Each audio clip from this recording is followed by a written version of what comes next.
is tripped up, reaching for the end zone. Touchdown. What a start. To Reed, and there he goes. Nobody's going to catch him. Touchdown. It's caught. Jeremiah Smith.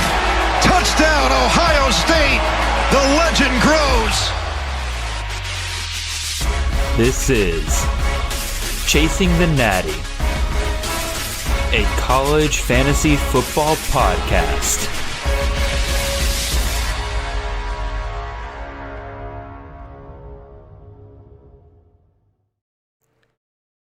All right, good evening, everybody. This is Jared Palmgren, host of the Chasing the Natty podcast. Hope you guys are having a wonderful Sunday night. As I just mentioned, it is Sunday night. You guys know what that means. It is time for us to get in one last college fantasy draft. You know, you guys, as much as we all sit here and say, you know, we're ready for the regular season to start, we're all done drafting. Nah, we gotta fit one more in here. This is actually the first time I think I've done one of these this close to the season, and I had to do so because it's not very often I get to say that I am having a titan of the CFF industry on for the very first time to a Chasing the Natty show, but that's exactly what we're doing tonight. I get to bring on Mr. Joe DiSalvo, founder of the CFFSite and host of the CFFSite show over on YouTube and on podcast form. Joe, welcome to the show, man. It is insane that I've been doing this for 5 years, and this is the first time I'm actually having you on one of my shows. Well, look, here's the thing, man. I sit out there and I'm chilling on a Sunday night underneath my gazebo, you know, popping a cold one, listening and watching you guys. And I was like, you know, I've got to get in on one of those things, right? Like Sunday night, super chill. I've got the drinks. Look, I got a bucket behind me. I've got stuff in there. I can sit here. If this goes on for 4 hours, we're good, man. But look, anytime we have a chance to run with the flag and the baton for college fantasy football, we need to do it, man. And even though we're up to the season where, you know, the week 0 is right here, it's just one more, man. Let's get one more in. Let's have some fun. You know, maybe I'll call out some people. Maybe we'll make fun of some people on here. But at this particular point, we already talked about it. We could probably draft with our eyes closed. I probably won't even be keeping track of the draft room. Let's just have a good time, man, and just let that college fantasy football passion come out tonight. The good news is we're both on the turn, so we can make our picks real quickly, and then we can get right back to just having whatever fun we're having. We got a couple people in the chat already making comments. One, Elliot's telling you that the background is filling out very nicely so far. We want to tell everybody what that's all about? Yeah, look, real quick. Look, you know, as a matter of fact, Joe, Purple Rain is on with us tonight. He's drafting, right? And I remember he made a comment on one of the shows. He's like, dude, I love Joe DiSalvo, but that background, man, I had 2 helmets at the time. So then we go ahead and we started with the helmet blitz. So we did a collaboration with Collectible Supplies. There are sports gifts and collectibles place. They're kind of fitting the bill for some of it as well. But we're getting a lot of users to chip in. Matter of fact, if you look at Helmet Blitz on the homepage of the website, you can go in there and make a contribute. And look, I was telling Jared tonight that if somebody goes in there and throws up a 20 spot and they want to see their team, if I've got it in a box, I will pull it and put it right on the shelf tonight. And if not, I will make sure that it is in the next round of order that I have. I think we can get more helmets on that tonight. As a matter of fact, we're going Power 5 only. But one of our followers, EA Francis, sent me this. I was going to save it for our weekly podcast. So he's like, since you're doing Power 5 first, man, I'm going to send you my G5 team. I got Ball State ready to go up there too, right? So, man, there's a lot going on, but we could probably fill that shelf up tonight with some more teams. And so I'll keep my phone here. If somebody said something in, Jared, I'll let you know, and I'll go see if I got that helmet. We'll throw it up, brother. Sounds good. Sounds good. I noticed a lack of Georgia helmets back there, so I'll have to get that fixed for you soon. You say Power 4 only. I see a Central Michigan helmet back there. Well, that was from my man Sprague. Follow the site. He sent in the first helmet, and it was a Chippewa helmet. So perfect. I've got to show the love. Like, even though we're only doing P4 through the donations and the extra contributions, if those guys are going to send in those G5 helmets, man, I'm going to rep them. So fire it up, I think, is what he says. I will throw you a Kennesaw State one here relatively soon. Then that way, because who else in the world is going to get you one of those? So gotta rep my local universities here down in Georgia. Gotta hoot the Owls, right? Gotta hoot the Owls, man. As the video game would say, you don't give a hoot, but Kennesaw State does. Anyway, again, like Joe said, we're here to have fun tonight, y'all. I'll run through exactly what we're doing here in case some of y'all are coming in for the first time on one of these. One, if this is your first time here, welcome. Two, if you love what we're doing here, a couple of things. One, hit that like button. Two, hit that subscribe button. Three, share this with your college football buddies. Again, we're here to talk college fantasy. We're here to talk all that stuff, but we're just college football fans in general. So if you got friends who want to come on in here and just talk college football in general, we will do that as well. I had a train of thought going there for a second, and now I have lost it. I'll just go over what kind of draft we're doing. The other thing. We're doing this tonight. We got 8 more of these from this season, everything. Tons of great guests on throughout June, July, and now here August. So go check out all of those.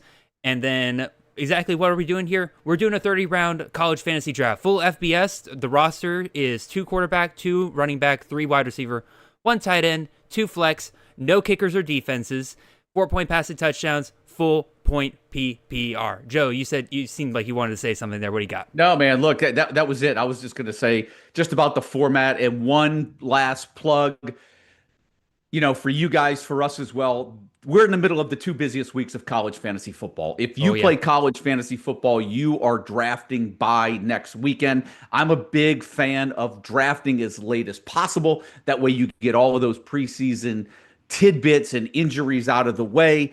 And I just want to give my man Mike Bainbridge a plug as well. We have been working nonstop for the last several months. The preseason fantasy draft guide is updated, ready to go. Cheat sheets.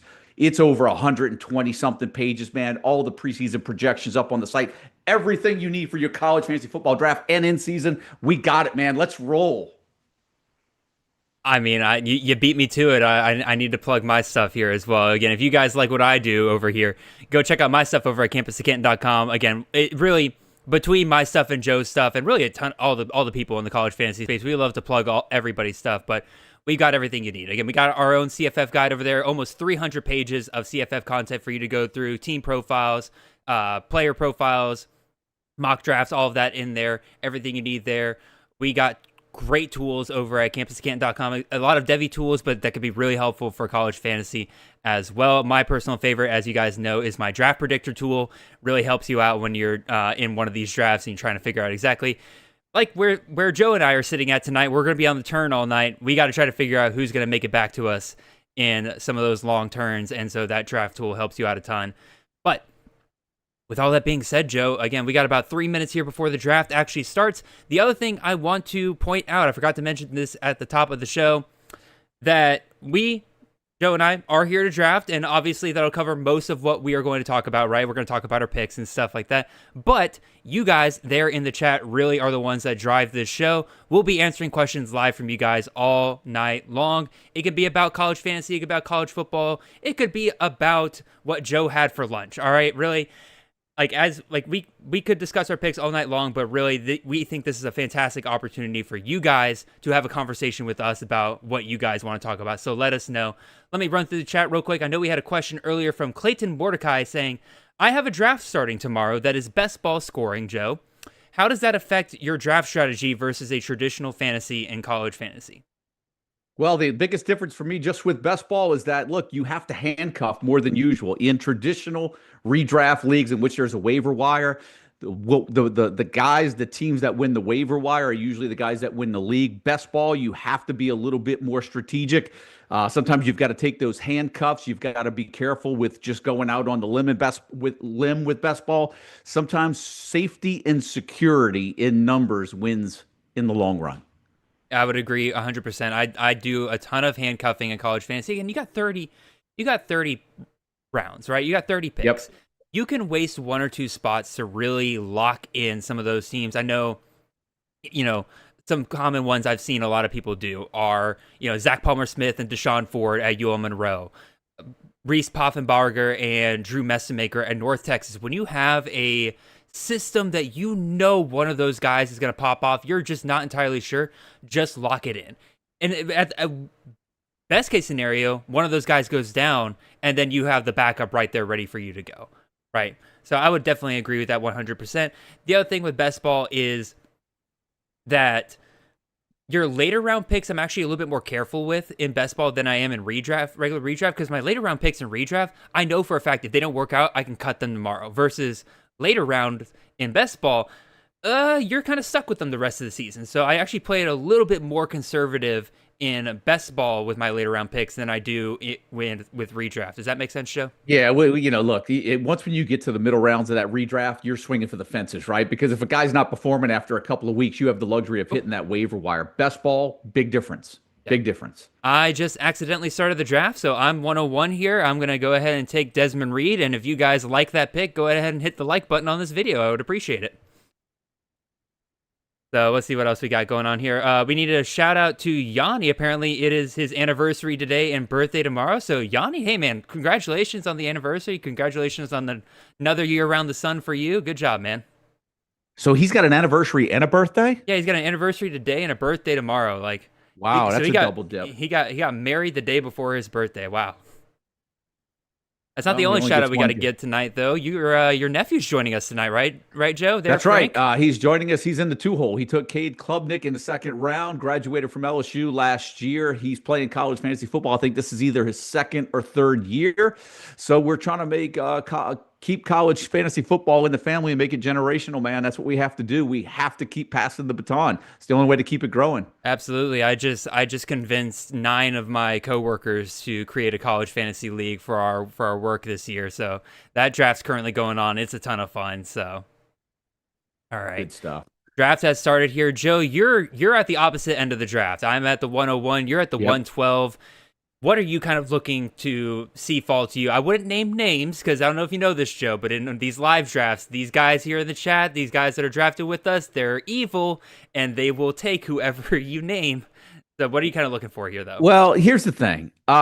Every draft is different. I find drafting is more of an art than it is a science. You have to let the draft come to you. Any preconceived plan that you have in college fantasy football is probably blown up by the second or third round anyway.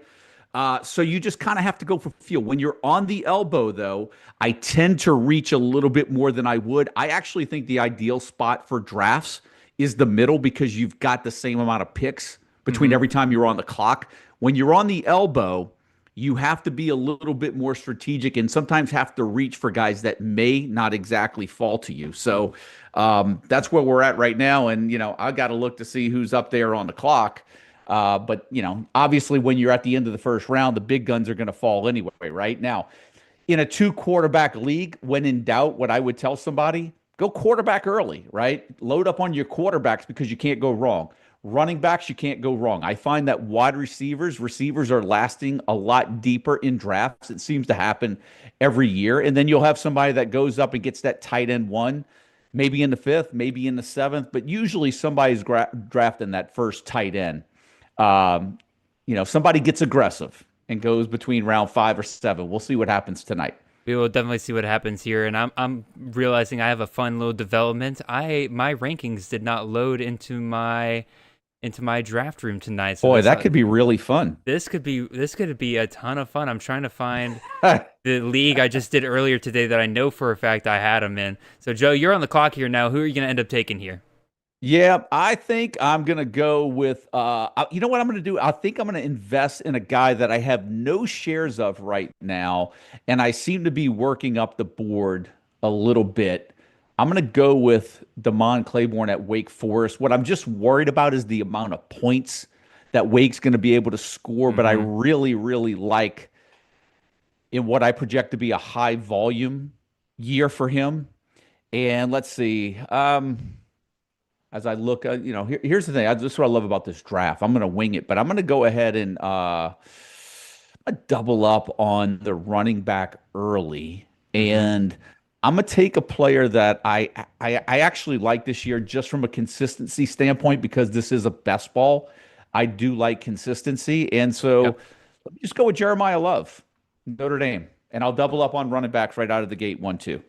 I like that combination of running backs there. I've discussed this before on our running back crash course series where, especially at the top, you have a lot of running backs coming back this year that aren't really volume plays. They are efficiency plays, though. And Love very much falls into that category. And I think those are the kind of guys you need to pair with a volume play like Claiborne. Like Claiborne, not a super efficient guy. One of the few top-end running backs this year that last year averaged under 5 yards a carry. He could average more than that this year, which is part of the reason why I like him this year.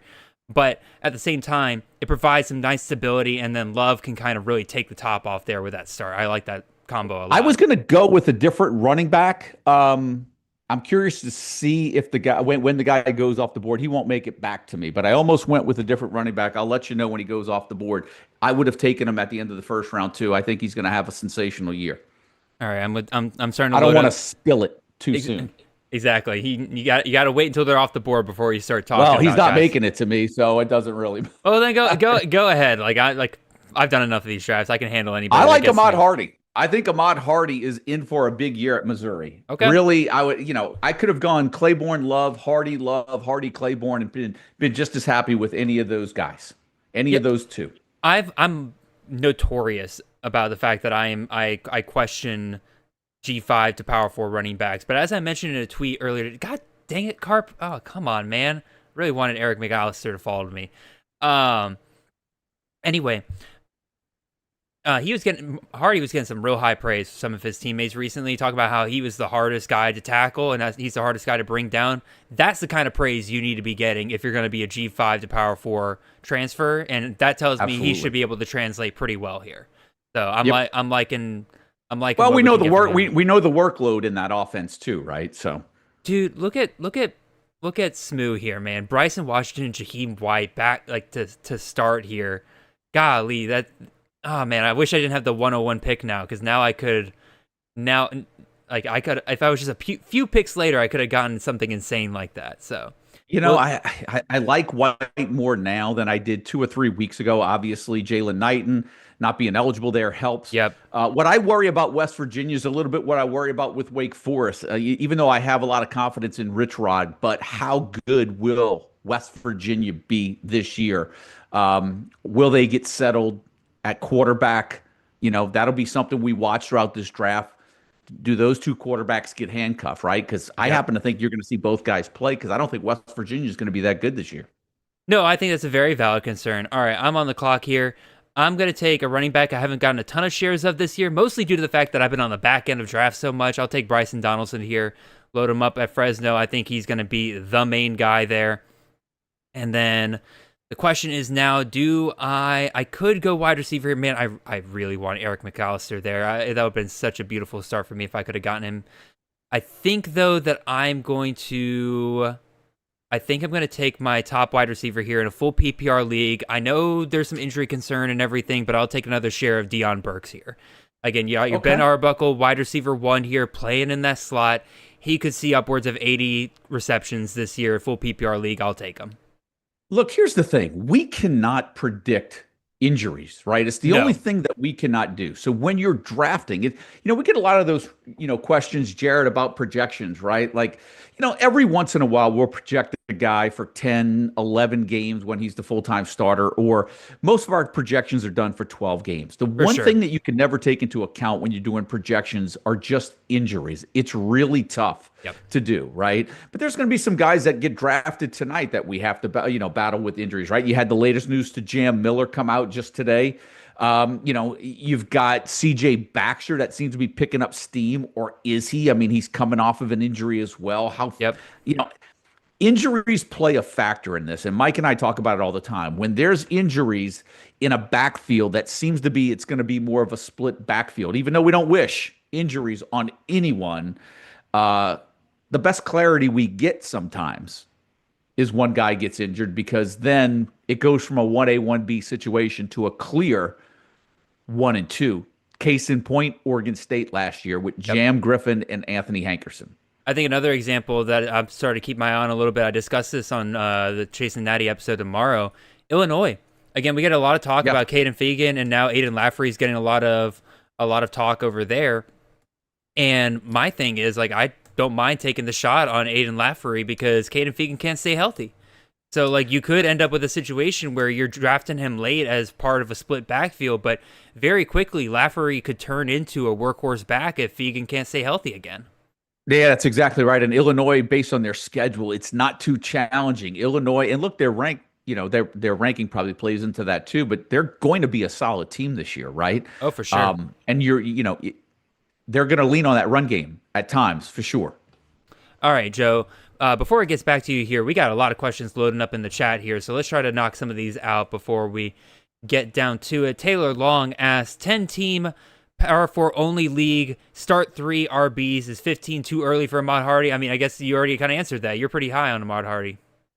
Yeah, I mean, look, and here's the thing. I was going to take him at the turn because I know he's not going to make it back to me in round 3, right? So that's where, like, being in the middle of the draft. If I was in the middle of the draft, I could have waited to the to the end of the second round. But I would have had to take him early, and it's just one of those things. You have to go get them when you're closer to the elbow, because now in this, for this draft, you've got to wait 20 picks. Yep. For him to make it back to you, it's a lot of time to be on the clock.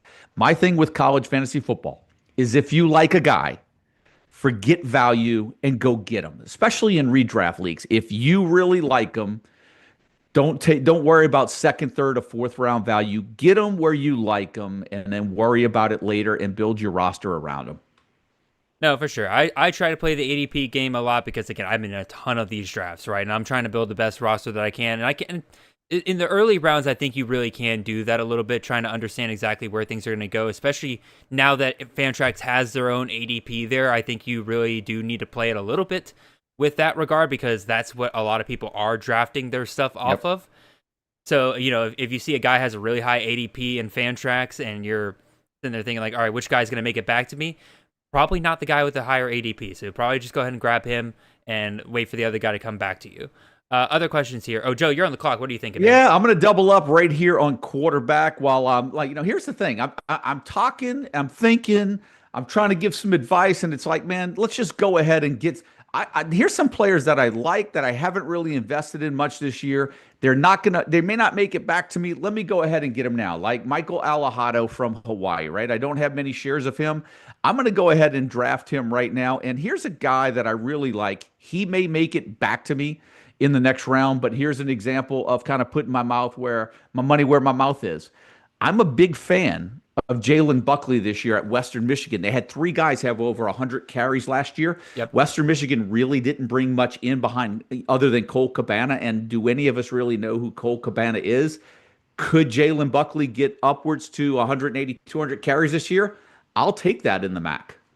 No, I mean, I fully agree. Like, Buckley has a chance to really outperform what he's been able to do the last couple of years. Ooh, that's a double hit there, Trey Onum and Horvath. I was kind of seeing if either one of those would fall to me and I could get my first share of them this year. I haven't really targeted them that much, but felt like I needed to grab at least one share, but guess that's not happening today.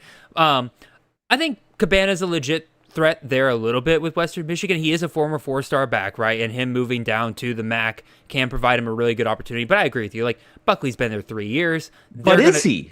We haven't seen him play though, right? Like, yeah, the name's there, but until we see it, I mean, they had 3 guys that had over 100 carries last year. So, that's 300 carries that have to be split. And even if it's with Cabana, that's still a heavy dose of Jalen Buckley if he stays healthy. No, I agree. And he's a very efficient runner, so he doesn't even need an insane workload to get it done there in the MAC. I like the pick quite a bit. Let's see, any other questions in the chat here? We got one from Greg Miner says, who do y'all like better, Damon Williams, John Mateer, or Avery Johnson? Who would you pick first of those 3 there, Joe?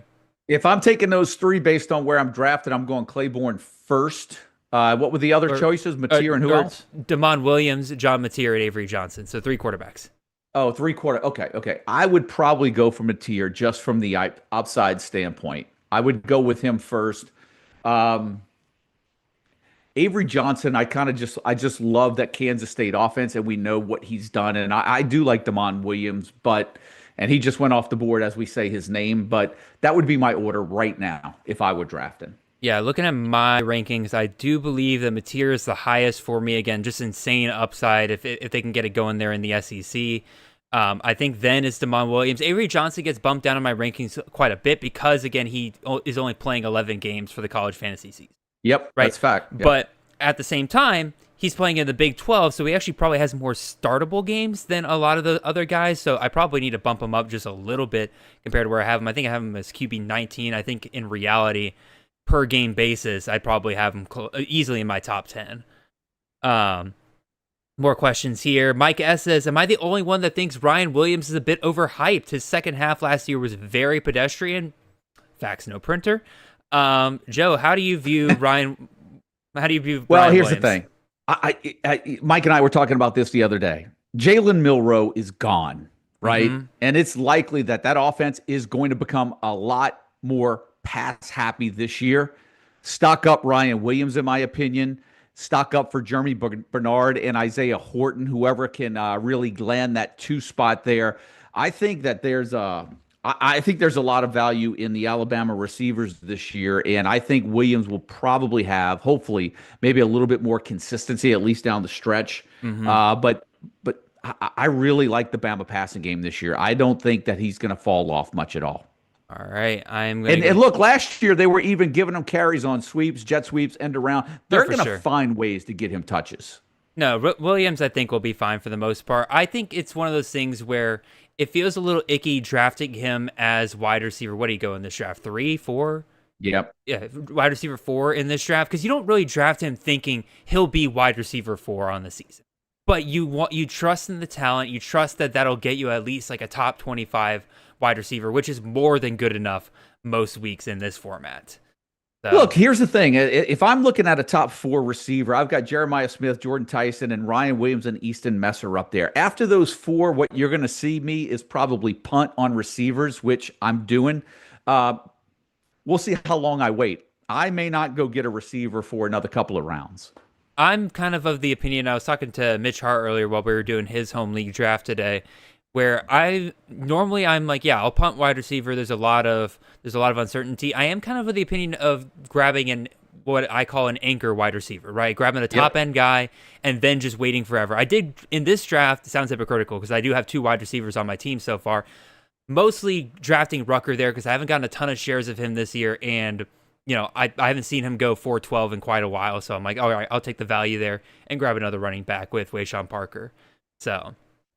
Yep, we'll see. Where are you at? You went 3 backs, 2 receivers, right? So yes, sir. So punting on quarterback so far. Yep. That's kind of been my preferred strategy. Normally what I try to do in the first 7-ish rounds, if a quarterback value falls to me, right? Like if a Sellers who normally goes in the first, second round comes to me at the 3rd round, I'll probably take him there. Same with Klubnik, right? Damon Williams typically goes 3rd, 4th round. If he's somehow there in the 5th round, I'll take him there, right? But other than that, I don't get real serious about drafting quarterback until round 7, 8, 9-ish, because to me, you can still get really good quarterbacks in that range. Yeah, absolutely.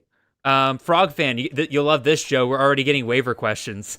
He says his wide receivers are currently Pefele Ashlaw, Kevin Coleman, Jacoby Lane, Jeremy Bernard, Jordan Dwyer. And he says Matthew Coleman just hit the waivers today.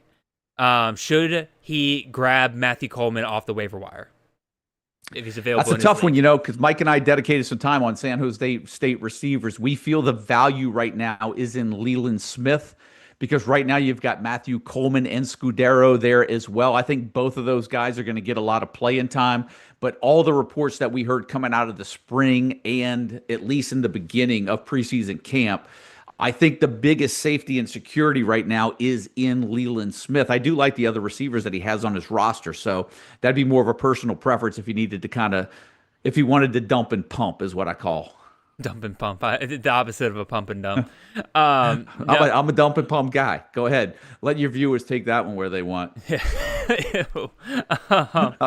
I'm on the clock. Yeah, you're on the clock. You make your pick there. Sadiq comes off the board there at 5'11" there. Let me see. While you're making the pick, I'm just going to double check the chat, make sure I'm not missing any questions. We got one from Robert Larson here about Oregon here in a second, but Joe, I'll let you explain through your picks here. What do you got? Yep. You know what? I'm thinking about going ahead and just getting another quarterback right now. I've been warning people about the beginning schedule for Ohio. Great value here. Great value. And I have no Parker Navarro right now. And so I think what I'm going to do is I'm going to go ahead and take him with this pick, solidify my quarterbacks later in the draft to get through the beginning season in this best ball format, and hope that Navarro can take me through when we get to MAC play. No, I think that's an excellent pick there. He was somebody that I was fully ready to take if he made it back to me at the end of the 6th round by some miracle, but you're too smart for that, Joe. You weren't going to let me have that. Who's your second pick? I don't know about that. I don't know about that one, Jared. I don't know about smart. I got the juices flowing tonight, man. I don't know if it's this carbonated water or what. It is some good. It's some good juices. That's all I'm saying, man. Look, I got an old fashioned waiting on deck. I can go grab that thing depending on how long we're going to be here, so I can go all night now. Mitch has got a comment on my Wayshawn Parker pick saying that the Utah running back sounds like it's going to be more of a committee since fall camp has started. Mitch, you're going to love this. Eyes versus ears, man. I look at Wayshawn Parker. I see a much better running back than Nakuri Rogers. Yes, Rogers comes over from New Mexico with Jason Eck and all that, but this is it's such coach speak, right? Because just last week they were talking about how they were Parker, we're going to try to get 2,000 yards with him. And I'm like, okay, so it's not going to be a committee if you're expecting your guy to get 2,000 yards. I'll take Parker. I'm not worried about that comment whatsoever. Yep. Joe, you took so Dylan look, Jones I just here. took Dylan Jones, and look, that is a prime example, and I'll use this right here where I got a little distracted, but I had a cue going, and so the timer ran out, and I got Dylan Jones on that pick. Probably wasn't my top choice, but I'll take it. If he ends up being running back 1 at Wisconsin, I'll feel good about that. But there you go. Case in point, lesson learned. Have that cue ready. Yes, sir. Real quick, Taylor Long from the chat asks us, who do you like most in the Ole Miss wide receiver room to emerge as their top option? Stribling, Lee, or Wallace? I have been on the record saying that I think that both Stribling and Lee are great picks right now. I think both of them could end up being really solid producers for CFF this year, especially if they're going to not let Austin Simmons run as much as Jackson Dart did last year. And so I think they'll end up passing a little bit more this year. I think both those guys could end up being really solid. What about you, Joe? Which one do you prefer? Look, if I'm going to put my money on it, I'm with you. I think it's going to spread a little bit. I'm still on Stribling 1 right now, and then Lee 2. But I can see where both of those guys are really solid all year long. So can't really say that I, steadfast one that much better than the other one right now. But my money's on Stribling right now, where we're at. All right, let's see what else we got. I'm just double checking on. Oh, Jeremy Achenbach asks, thoughts on the Jam Miller news? Who is stepping up in the Alabama backfield? I'll go ahead and use this opportunity as a way to tease tomorrow's CTN episode. We do discuss this in depth on there, but just in general, my thoughts are take your shot on either Richard Young or Daniel Hill. Take them much later than you would have done so for Jam Miller. I think Jam Miller seemed like he was posed to be a step above everybody else in that backfield, and I think he was really honestly about to get the Dylan Johnson treatment. The staff seemed to love him. I think they'll try Richard Young or Daniel Hill week 1. Again, they got Florida State. There's no reason for them not to try to see if they can find a workhorse back between one of those two guys, but take them much later. They need to be like your 7th, 8th, 9th running back. Otherwise, I think it's most likely. I think it's going to be a committee without Miller there. What about you, Joe? Well, I make my look. Here's the thing: they open up with Florida State, right? Then I believe they play South Florida after that, or is it and then they have a bye. I know Mike and I were talking about this, right? I think with the Jam Miller injury, the way that it shakes up, I think they play maybe Wisconsin. I can't remember if that's week 3 or week 4. It's just hard for me. We're thinking that he's going to be out at least a couple of games. I'm thinking it could be as many as 3 weeks with that bye week in there. Well, I think Jam Miller's definitely the guy, but I think it's going to be possibly 2 games, at least 2 games that we're not going to see him. So did you hear the comment that the coaching staff made on that today? They said they're hopeful to have him back by Georgia. So okay, there you go. And the rumor is that it's a collarbone injury of some kind, which Yes. you're looking at potentially 6 to 8 weeks there. So I think it's definitely really risky to take Jam Miller. I think at this point, if you got him in a best ball format, I'm not a fan of taking running backs with shoulder injuries at all. No. I'm just not a fan of it. It just never seems to work out well when running backs get a shoulder injury. Jam Miller is not the shifty Desmond Reed, Dylan Edwards type. He's a guy that's kind of got to lower the boom, right? And man, again, for the sake of a best ball draft, if I'm picking him, I'm making sure I'm handcuffing him. But in a redraft league, man, you probably have to reserve yourself to understand that you're not going to be using him for 4 or 5 weeks and maybe just sits on IR for a while. No, for sure, for sure. Ah, man, Smooth took my boy Bell there. That's all right. I've been getting a lot of shares of him recently. I can stomach not grabbing Chris Bell for once in my life. I did double dip at quarterback though. Again, like I said, this is about the time I start getting serious. I did kind of reach up a little bit in the 6th round. I normally wait until about the 7th round. I guess it's not a really huge difference when I'm at the 1-2 here. But Jake, I know you're auto drafting, buddy, but if you want to make a different pick there than Nelson, I think that might have been a Fantrax special when it comes to ADP there. But I took Dampier because I've mentioned before I like stacks, and one of my favorite type of stacks is a workhorse back with a dual threat quarterback, and I think that's exactly what I'm getting with Devin Dampier and Wayshawn Parker there. I got 2 guys that I think are going to touch probably 90% of the plays for Utah this year. They'll be in plenty of shootouts. I think it'll be fun. Well, yeah, I mean, for sure. Look, with Dampier, you got the threat around the goal line, right? So even if, it doesn't matter who the running back is, the one thing that we're sure of is that Dampier is going to get carries in the red zone as well. That's the type of quarterback he is. He's got the size, right? So great value right there. And you've got the backfield. Like you said, if Parker and Dampier stay healthy, there's probably an 80% chance, 90% chance, a rushing touchdown. It's going on your board, man. Absolutely. All right, Joe, you're on the clock here. What are you looking at? Yeah, I see that. You know what? I think there's a quarterback that I like. He probably goes a little bit later, but I like him because I just love the first 4 weeks of the schedule. And I just said, Parker Navarro, I don't love the first 3 or 4 weeks. And I just really like that USC beginning season schedule. So now I've got Mayava for the first 4 weeks, and then I've got Navarro on the back end once when he gets out that tough schedule. So I like where my quarterbacks are right now. Very, very nice. And who else are you going to take up here? Oh, yeah. See, I forget I had 2 picks here. I would have timed out again, man. Let's do I feel like wide receivers are kind of getting a little thin here. Let me just go with a player.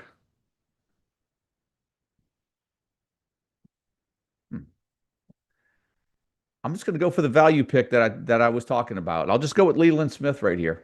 A little early probably compared to where I would take him, but you know what? Here's the thing, Jared. I'm going to say this. 1 minute clock. Mm-hmm. I don't really like what I care about is the insight and advice that we give these guys. Like, I don't care about winning all of these leagues, right? I want to give all followers as much information and insight as we can. Are we always right? No. Sometimes we're wrong, right? But the one thing that I love doing more than anything is sharing all of the stuff, the tidbits, the news, the updates that we can with as many people as possible so that they do well in their drafts. And you know what? If I get lucky and win one of these leagues, then so be it. But hopefully the information that we give them is valuable for them to go win some money in their leagues, man. No, for sure. Again, there's nothing better than at the end of the season when I get all the fan mail saying like, "Oh my God, I won my league. Thank you so much. Like, you're the reason why I was able to do that." So, also, Jake, Drew, if you're in the chat tonight, man, I need you to take a look at that auto draft. You just drafted the wrong Mendoza there. So let me know if you're listening and if you want me to make some replacement picks for you here. But other than that, we're just going to keep rolling with that. Let's see. Any other questions here in the chat? Frog Fan has another waiver wire question. This one's much simpler, Joe. He's just asking, Leland Smith or Devin McEwen, who would you pick up off the waiver wire right now? I'd go with Leland Smith. Yeah. I like the upside in the San Jose State offense. That's why. No, for sure. And I think the thing with Leland Smith, and I think you touched on this a little bit earlier, is that between Scudero and Coleman, you're going to have 2 guys splitting that slot duty there, right? And they're going to want to kind of spread those out between those guys. Leland's kind of all on his own on the outside right now. Like, he's kind of been the clear guy that's the main guy on the outside there. If you're telling me you're getting Justin Lockhart type production from him this year, very safe pick. All right, we got a bit of a run on tight ends here. I'm also happy because I finally found a way to get my rankings into this league somehow. For some reason, it just wasn't copying over from the other leagues. But I finally found a league where my rankings were still in there, so I was able to get them in here. So I'm a happy man now, and I think that actually makes my next pick a lot easier. There we go. Oh my God, I feel so much better. Oh, look at all these beautiful players that I like. All right, let's see. Anything else here? Yeah, Mitch is saying wide receiver by committee at San Jose State. Do you believe in wide receiver by committee, Joe? Do I believe in it? Yeah. I don't really even know what wide receiver by committee is. I don't really subscribe to that theory. I guess the idea is like, it's so spread out that none of the guys are valuable, even in a high passing volume attack. If there's a wide receiver by committee, I don't want anything to do with those receivers. Like, we're really targeting here. Let's be honest. When you're looking at these drafts, you're looking for a legitimate wide receiver one, unless we're going into offenses like FAU. Unless we're talking about the San Jose State that's going to go ahead and chunk it around where there could possibly be 270 catch receivers, right? The only way, in my opinion, sometimes it's just wide receiver by committee is when we get a bunch of injuries, which can be unfortunate, but that does happen. So Mitch clarifies his wide receiver by committee. He's saying that like it's one guy 1 week, one guy the next, one guy the week after that. That to me is more like a hot hand situation for wide receivers, right? Yeah, for me, that's what I call the play in the waiver wire, right? That's what I would do maybe with a flex spot that I didn't really have the roster depth and a foundational roster. I think that's something that guys do in redraft leagues all the time. Well, I think what Mitch is saying is like we have one offense, like say Clemson, right? And it's like Antonio Williams 1 week, TJ Moore the next week. Nothing we can control, right? It's just you're constantly trying to guess which guy's going to go off each week, that kind of deal. Yeah, that's where the best ball format comes in, right? Because, maybe taking 2 receivers off of, if I'm doing best ball, I could do the wide receiver by committee, but in a redraft league, no, I'm not. I want as much consistency as I possibly can get. I'm not going to try to guess which wide receiver is going to go off in any given week. No, I agree with you 100%. So let's see.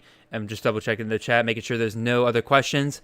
No questions. So, Taylor just dropped one. So we'll take a look at that here in a second, Taylor. But we are roughly about a third of the way through the draft. So this is a good time for me to remind you guys that one, make sure you like the stream. Again, it helps us out a ton. It is free for you guys, and it allows you guys to help get this stream in front of the eyeballs of people who might be interested in this kind of stuff. So if you have not gone ahead and done that already, please go ahead and do so.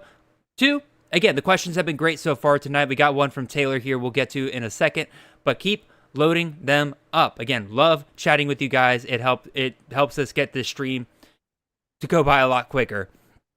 If you guys are the ones that, and not that I don't want to be here, but I needed to slow down, Jared. I needed to slow down. I'm trying to get caught up on picks, man. See, I'm used to it, man. I am a veteran when it comes to doing streaming and live drafting and stuff like that. It's funny. The problem is I just want to sit here and talk the whole time, right? And it's like, I got to make some picks, and so and I want to answer some questions and give some insight, and it's like, you're on the board, so. No, it is funny when you're like, oh yeah, I'm on the board. I guess I'll wait a second before I have to give information. But before I get to your pick here, Joe, Taylor Long's asking, is there a true freshman running back or wide receiver to own this year? Or is it DeCorian Moore, or is there somebody else that could contribute immediately? Well, you know what? I had DeCorian Moore in the queue, and he went off the board last round. Joe got him, and then so there. I don't really want to get on board of the freshman if I don't have to. I like a little bit more of a proven commodity, but you have Usma that's gaining steam at Florida State as well, right? So you've got a handful of picks out there, but those are guys that I'm probably going to take a little bit later. As a matter of fact, Matthew Coleman just went off the board. Jake actually took that, and he's on auto draft, so I'm mad at his auto draft, even though I was going to go ahead and double up on the Leland Smith Coleman, but you know what? I'm going to go with another wide receiver right now just to kind of start stacking a little bit receivers. And I do like that Western Kentucky offense. For sure. So I'm going to go with Katie Hutchinson, who I think is going to be a little bit of a catch magnet in that offense. And then what I'll do as well, just to kind of make sure that I get a part of that. We also like Matthew Henry as well. And so I'll just double up on Western Kentucky receivers right here with Maverick McIver at quarterback. And I'll feel good with a San Jose State receiver and a Western Kentucky receiver. No, I like that double tap there of Western Kentucky. Just that's going to be a team that throws 40 times a game. Both of those guys could see upwards of 8 to 10 targets every single game. I think that's a great double tap right there. So time will tell. Let's hope. I'm a big fan of Matthew Henry. I think he slides into that system really, really well there. Hutchinson, obviously, kind of that slot play, that volume play. I think it's a really good spot there, especially in a PPR league here. By the way, shout out Justin Nottingham with that Cam Cook pick there, right? I love that pick. Shout out Tommy Harvey taking John Michael Gilmore. Actually, my tight end won. I slipped up and took Jolie, who's still a very good pick, but if I was just going straight off my rankings, I probably would have gone Gillenborg at that point. And shout out to Sprague Dog. He's the guy that put up the Central Michigan helmet that I have up behind me, even though you can't see it, I think, in the live stream. But it's up there. Sprague's the one that got me that Central Michigan helmet, so shout out to him. So speaking of helmets, Joe, we had a question in the chat from Andrew Brock saying, what is the best helmet in college football? Boy, that's a tough one. I'm more of a traditional guy, right? Like I love that Penn State. I love that Notre Dame. I love that look there. But man, they've got some great helmets out there. I like some of the more traditional ones too. Like, how can you argue with some of the ones that are behind me, like Miami? I like Georgia. That'll give you that'll make you happy. I just love the traditional college football helmets. But look, man, there are so many out there. It's hard to just settle on one, man. That's a tough one. How about yourself, though? I don't know. That's hard. So some of the traditional ones I like, obviously the gold domes of Notre Dame's always great. Florida State, I like the arrow. Michigan's always great. A very underrated one, I think it's a newer one. They just started these last year. But San Diego State, man, they had some wicked looking helmets yesterday that had like the little Aztec symbology on the side and everything. Like, let me see if I can find. There it is. Like as soon as you just look up San Diego State helmets, it's like mostly red and it's like etched in with black. It looks incredible in my opinion. Maybe I have terrible taste, but you guys take a look. Like you guys in the chat, look it up and tell me if I'm crazy or not for liking that San Diego State helmet. Yep, there you go. I mean, look, USC helmet Mitch put in there. Love the Utah Utes, Old Sardine. Man, you got to love a name like Old Sardine. I could knock down a sardine right now, to be honest with you. I believe it. But Utah Utes, man, I'd love to be able to get that one up here. Another question from Robert Larson here. I'm about to be on the clock, so this will throw this over to you, Joe. Favorite quarterback 2 in the range of QBs 10 to 12. So like in your QB 10 to 12 range, who's your favorite guy in a 6-point passing touchdown league? In a 6-point passing, 6 to 12. Wow. I mean, I kind of feel like 10 to 20, 6 points. Yeah, that's what I would think. Quarterback 2 is more 10 to 20 range. Man, you've got some good options there. I think someone like Owen McCown at UTSA could be a really dark horse quarterback because I think he can move a little bit too. But you've got some solid options there, right? You've got Kevin Jennings at SMU as well. Sam Leavitt at Arizona State's kind of, to me, I just love him. I mean, that's a guy that if he's on the board, I may take him just because I love what he brings to the table. I love his dual threat ability. And let's also remember, I know they brought in Udo from Army and they have Kyson Brown as well. But, here's something, and I'll throw this out there now since you took Adam Randall, right? Because this is something that I like talking about. You've got Clemson, you've got Adam Randall, you've got the young guys in there as well. And the thought is who's going to be that running back for Clemson that emerges? Is it going to be Randall? Is it going to be one of the younger guys? But my take is that as the season gets a little bit longer in the tooth, if Cade Klubnik's up there in the Heisman consideration and up there as far as like getting Heisman hype, he's going to start vulturing those touchdown rushes inside the 2 and 3 yard line. They're going to start padding his numbers. And I'm wondering with Sam Leavitt, if we see a little bit of that at Arizona State this year, now that they don't have Scadaboo there anymore. No, for sure. Anyway, questions. Frog Fan says, what is Chase Hendricks' upside in fantasy this year? So the Ohio wide receiver. I mean, look, his upside is that he's the go-to Ohio receiver, which we saw there was a ton of value in that last year. The thing that we don't have, and this is what makes college fantasy football great, is that we don't have any record of him proving that he's been able to be the 1A guy, right? Mm-hmm. But if he's that, you're looking at probably, if he's the guy that establishes himself as the wide receiver 1 for Navarro, he's a guy that could go north of 60 receptions. No, for sure. And like, again, he's a little bit less efficient than I would want to see, like your typical outside wide receiver. By the way, Carp, great pick there with Devin Voisin. I probably should have taken him there. I also just realized, by the way, I did upload my rankings Problem is, I took him from a Power 4 only league, so I'm missing about half my players right now. So that's part of the reason why I'm scrambling a little bit at the moment, because I'm like, had he been on the board, there's a chance I probably would. Had I known that, I probably would have taken him last round as well. I would say I probably should have taken Devin Boyson. I'm not regretting my 2 picks there. I got Kyson Brown, I got Adam Randall. I'm okay with that, but yeah, I'm boy, this is fun not having my rankings like ready for me to go here. This is so much fun. Well, I mean, it keeps us honest and on our toes, right? Like it really does. Here's what I would tell you though. What you're doing is fantastic for the college fantasy football community. Like, we're hosting this, trying to do it, share a lot of insights, help people out in their fantasy leagues. And you know what? If we miss a player or two here because of the clock, so be it, man. As long as everybody else loves what's going on.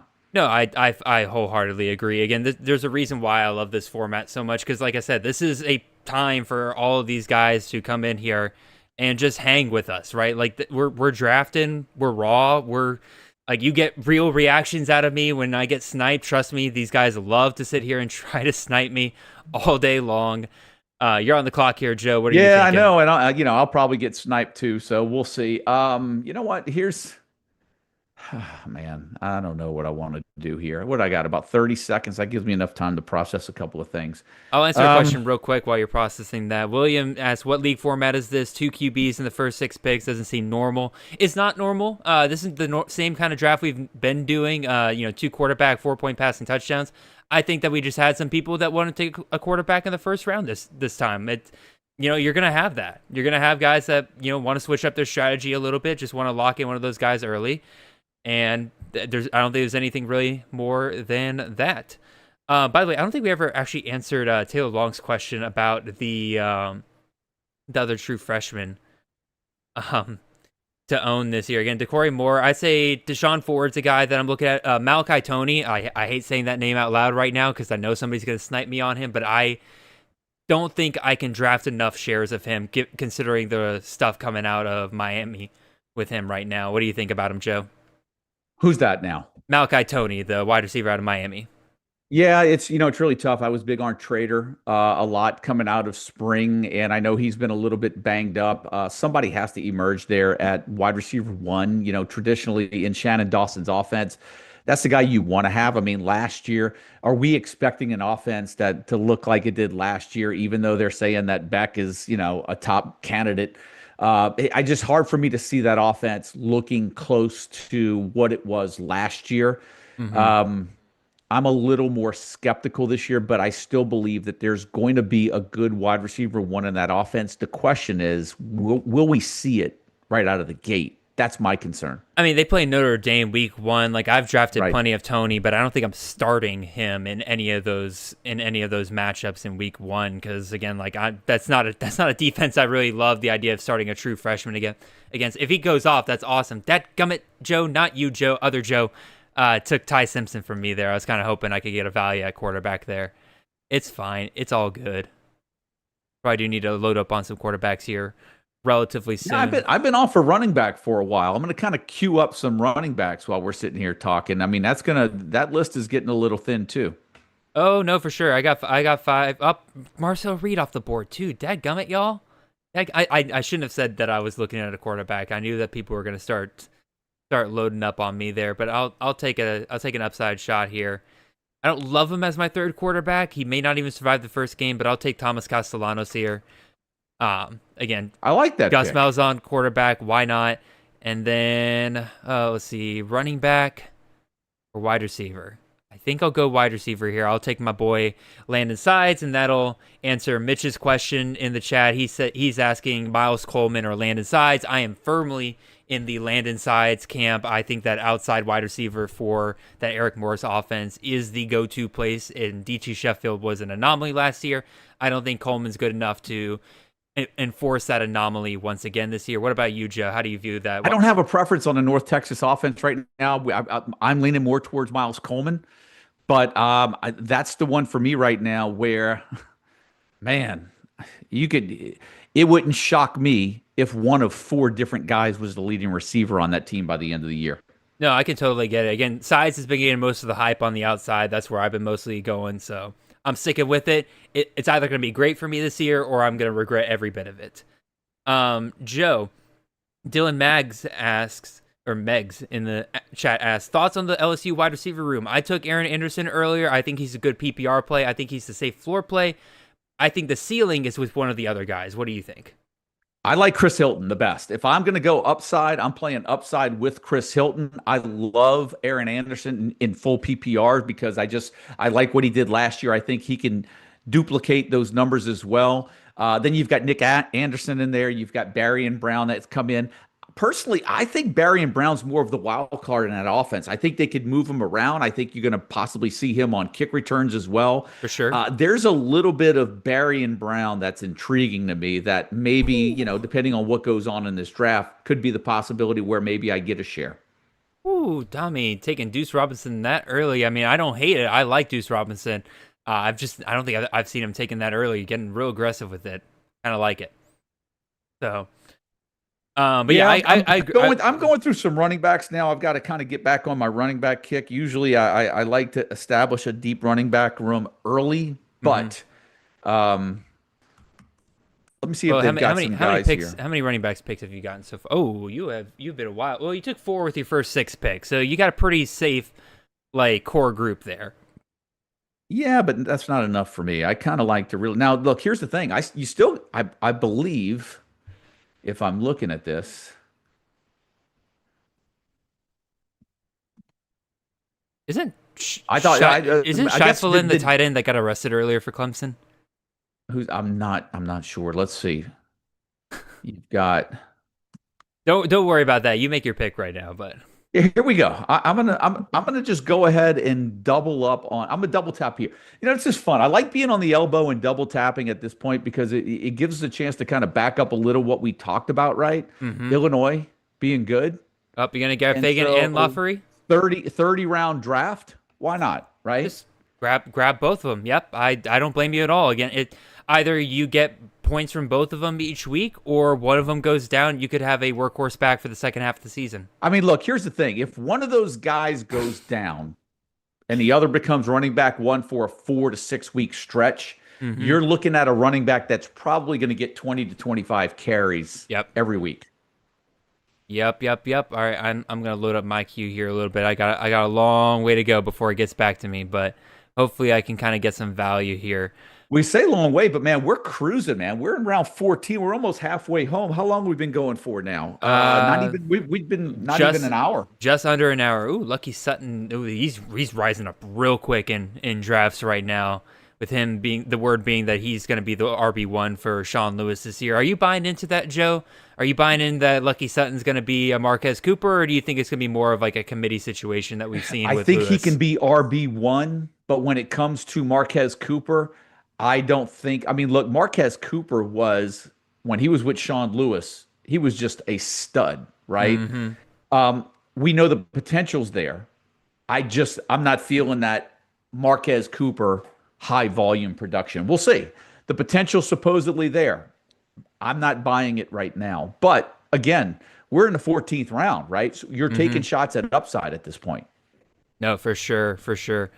And again, again, I agree with you. I don't think he'll hit Marquez Cooper levels. I think that was a really special relationship that Marquez Cooper seemed to have with Sean Lewis there, where Lewis, outside of Cooper, almost never had a workhorse back. But as soon as Cooper came along, he's like, yeah, I'll give this guy 250 carries. So there you go. Yeah, for sure. Well, he knew what he had too when he came back to San Diego State after working with him at Kent State, right? Oh yeah, no, 100%. Yep. All right, I think I'm gonna not double tap anything. I think I'm just gonna grab 2 skill positions depending on what your nephew allows me here. I'm gonna take 2 quintessential Jared picks here on this turn here. So let me double check the chat, make sure I'm not missing anything. Brad Glazer asked, and we can combine his 2 questions. Would you drop Yannick Smith or CJ Daniels for Dane Key? Would you drop either of those 2 guys for Dane Key? If Dane Key's going to be wide receiver 1, then yes. Yeah. Right? And we have him projected at wide receiver 1. Yannick Smith might be more of the guy that I would say, okay, he might be worth holding if you don't want to kind of switch off of him. But I kind of like Dane Key right there in the upside of being wide receiver 1 in that offense. I Yeah. would have no issue with that. Yeah, it's a wide receiver 1 for Dana Holgerson. I don't think he'll quite reach the ceiling of, like a Tank Dell or anything like that, right? No, I don't either. I'm agreeing with you on that. But at the same time, like, that's in his range of outcome, and I think that's worth dropping for a guy like CJ Daniels who, yes. He's I'm going not to be on good board with CJ Daniels at all. I'm not on board with him. Wide receiver 2, I feel at best. I just don't feel the upside there. All right, I'll take Elijah Green here out of Sam Houston. Love that landing spot there with Phil Longo. And I'll also take Ian Strong out of Rutgers, be the wide receiver 1 for that Kirk Soraka system. There we go. All right, let me look at some quarterbacks here. Get back to my quarterback room since I didn't exactly love my Sluka pick, right? I mean, let's be honest. I mean, what's going on there? I think that's why Sluka's slipping because of Barnett. Yeah. We just don't know what's going to go on there, right? I was under the impression that maybe Barnett would just use this as a redshirt year and Sluka would just be QB1 there, which would be fantastic if that works out for me. Yeah. But the last thing any of us want to hear is that they're both going to play. Well, let me ask you, Joe. Again, you were talking about 30 rounds. You got extra spots. Why not take Barnett for here? Sure. Absolutely. I mean, I'm willing to roll the dice sometimes if I feel my room's good enough. And like for Alonzo Barnett, if I was sitting in the 25th round thinking, am I better off just grabbing my handcuff instead of trying to load up on a wide receiver 10? That's when I'm going to do it. No, for sure. Double checking questions. Robert Larson asks, DJ Lagway, is he worth a shot as a QB2? I say absolutely not. 1, dude's injured, and I think more injured than they're letting on over there. 2, even last year in SEC play, he only averaged like 13 points a game in conference play. Right now, I expect him to be better than that this year, but are we expecting him to double his fantasy output in just a second year? Like, yeah, he'll have the whole offseason to be the clear number 1 guy, but like, I don't think the fantasy upside with Lagway is even there, even if he was healthy. What about you, Joe? At the end of last year, but somewhere early in the spring, that website Sleeper put out that let the 2025 season begin, and DJ Lagway was their quarterback 1. And I was like, man, I remember hitting them up on X saying when they needed some advice for college fantasy football, don't hesitate to reach out. Yeah, for real. No, I mean, come on. It's not even, no. I mean, look, I do like DJ Lagway, and I think he's got the upside to be a possible fantasy a QB2 in fantasy. But given the news that we're hearing right now, no way. I'm like stiff arming him away. Absolutely. Yeah, again, I the very first draft we did this year, and I won't say who took him, but in the way too early draft, somebody took Lagway at the end of the first round. And I said in that special, I'm like, that's not going to last. He will drop like a rock. And I think it's some of the Champion Series and a lot of the best balls I've done, I've seen Lagway go as late as he's not off the board now. I've seen him almost go undrafted in some drafts. Yep, absolutely. All right, here we go on the board. And I might try to take a tight end right here. Let me see who we have here. I'm going to go with a guy who I think has potential to kind of be valuable in an offense that we just spoke about on whether or not do we have a clear-cut wide receiver 1, and maybe there's some upside here just from a athletic standpoint. I'll go with Lofton, and then because this is a 30-rounder, I love the offenses. Let me just go ahead and double tap Western Kentucky, double tap Texas State. GJ Kinney was on record in the spring saying that Chris Dawn and Bo Sparks should be 1,000-yard receivers this year. We've touched on that on a podcast as well. Brad Jackson in there makes that offense probably a little bit more run heavy, but depending on how good Texas State is, they're still good, but could potentially be enough balls to go around for those guys to challenge that 1,000-yard mark. And there's really, other than maybe 3 receivers in camp right now, there's really not anyone I think that's really standing out. And those 2 guys, Dawn and Sparks, are definitely 2 of the top 3 pass catchers they're going to have. So I'll ask you, Joe, it sounds like that Brad Jackson is currently set to be the QB1 for Texas State. Last year, in what we saw, very much a rushing threat. We didn't see a ton of passing from him, right? We don't know if that was by design, if they were trying to hide his deficiencies there potentially, but clearly that was not what he was put out there to do, but now he'll be the full-time starter. How do you expect that to go down? How do you think it relates to those wide receivers that you've been drafting? Well, I think if Jackson is the guy, I want him. He's in queue right now, right? But here's the problem. You had a transfer come in from SMU. You had the transfer come in from Pitt. There's a lot of quarterbacks in that room. And so this is what I'll tell you I'm looking at. I've got Brad Jackson in queue, but if I'm not 90% sure it's Brad Jackson, am I really going to want to draft possibly 2 other quarterbacks that may get run in that offense? And I'm not sure I'm willing to make that investment in a best ball draft. Whereas right now I can tell you Brad Jackson in a redraft would probably have been off my board already. I would definitely not draft any of those other quarterbacks. Again, it really does sound like that Jackson is set to be announced as the starting quarterback for Texas State. Seems like, again, if he's able to hold off all of those guys, I think he'll be just fine throughout the season. A couple quick questions. Frog fan, how do we feel about Noah Short? I guess I'll expand the question. How do you feel about any skill position players at Army this year? If I'm taking anyone, I'm going to go ahead and take the fullback, because, when you look at Coleman at quarterback, is he really going to have the year that Daly had last year? Daly had a super year, right? Like he scored his rushing touchdowns were just crazy. You figure that's going to have to spread around a little bit. But, Noah Short, I think, is good for a best ball draft. I'm just not confident in starting him week in and week out in that offense, not knowing whether or not he's going to get a consistent volume. No, I agree. Again, I ate my words so hard last year when I told people, like, hey, don't draft triple option quarterbacks, wide receivers, running backs. Like, they spread it around too much. You're not going to be happy with it. And then, of course, Horvath goes off. Daly puts up a near Heisman level performance at the position. They both have systems now that are way more conducive to producing CFF assets.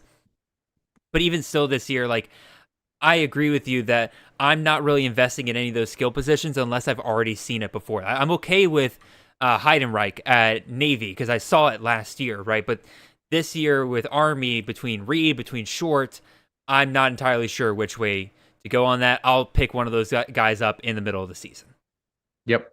Let's see. Ben Anderson says, do you think Lawson Lucky outproduces Delp again, and are either worth a late round, and are either of them worth a late round flyer? I'll answer this as the Georgia fan here. I have Delp ranked ahead of Lucky in my rankings. I think I need to make the switch just based on what I'm hearing. Delp, he's great. He's in his senior year. They know his strength is in the blocking. Lucky is the better receiving option. He's kind of in that flex tight end position for Georgia. I think that while Delp will still get plenty of throws his way, I think Lucky has the higher upside in terms of the receiving option. So I think both are worth late round flyers there. Joe, what about you? You got any strong opinions? The latest best ball draft that we participated in over at the CFF site, you were in that. Yes. I picked 4 tight ends. I took Delp and Lucky, and I paired them with Hansen and Klein at Michigan. That happened to be a pretty decent handcuff because where we were on Hansen early, it looks like Klein may have taken over that tight end one spot at Michigan. Mm-hmm. Same thing. Best ball draft, Lucky and Delp. I don't think it's bad to double up on them, but which one's going to be consistent throughout the year? I have to tell you, I think Delp feels like the safer option right now, but I feel like Lucky has the higher upside. Yeah, I would agree. Like, Lucky's skill set is in the receiving, right? If there's going to be a guy that can really kind of bust open as an over-the-middle option outside of Zachariah Branch, Lucky feels like that guy. While you're making your pick here, I'll answer the next question because it's another Georgia question. I'll take this one. He says, who's the UGA RB to own not named Nate Frazier? I forgot who asked the freshman question earlier, but whoever that was, you're going to like this answer as well. It's true freshman Bo Walker. Bo Walker has made a name for himself, and Rod Robinson is coming back from injury, but his workload is going to be limited for sure there. And then, Josh McCray, he's in there, but he's banged up now. Bo Walker has been a standout both in spring and fall camp. It seems like he will be the number 2 guy behind Nate Frazier there. So if you're looking for like a handcuff situation or something there, that's the guy to look for. Let's see. Andrew Brock says, agree on Wilson, Taylor. He's responding to something else in chat there, but he does bring up week 0. So I'll ask you, Joe, after you make your pick here. Week 0 is 6 days away. We got a couple of good matchups in week 0. Which one are you most excited for in terms of college fantasy? In terms of college fantasy, I think there's for me, I like the Kansas Iowa State matchup. And the reason why is I want to see what's going on with that Kansas backfield. It's going to be LaShawn Williams. It's going to be Daniel Highshaw. I'm really high on Carson Hansen this year for Iowa State. I think he can improve on last year's numbers. It's Kansas State, Iowa State, and then Kansas, Fresno Kansas State. Yeah, Kansas State, Iowa State. Yeah, well, that good catch. But look, I was going down the rabbit hole. You should have let me go. It could have really been embarrassing.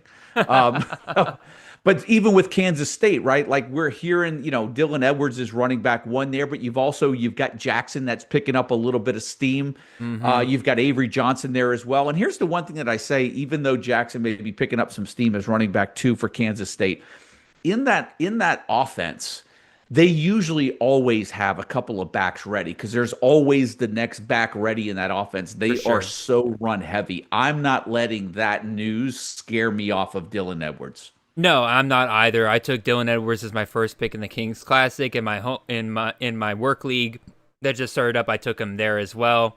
I think he'll be just fine. The only thing that makes me worry a little bit is he is, smaller in stature. So are they going to give him, 15 to 18 carries, or are we looking at, 12 to 15?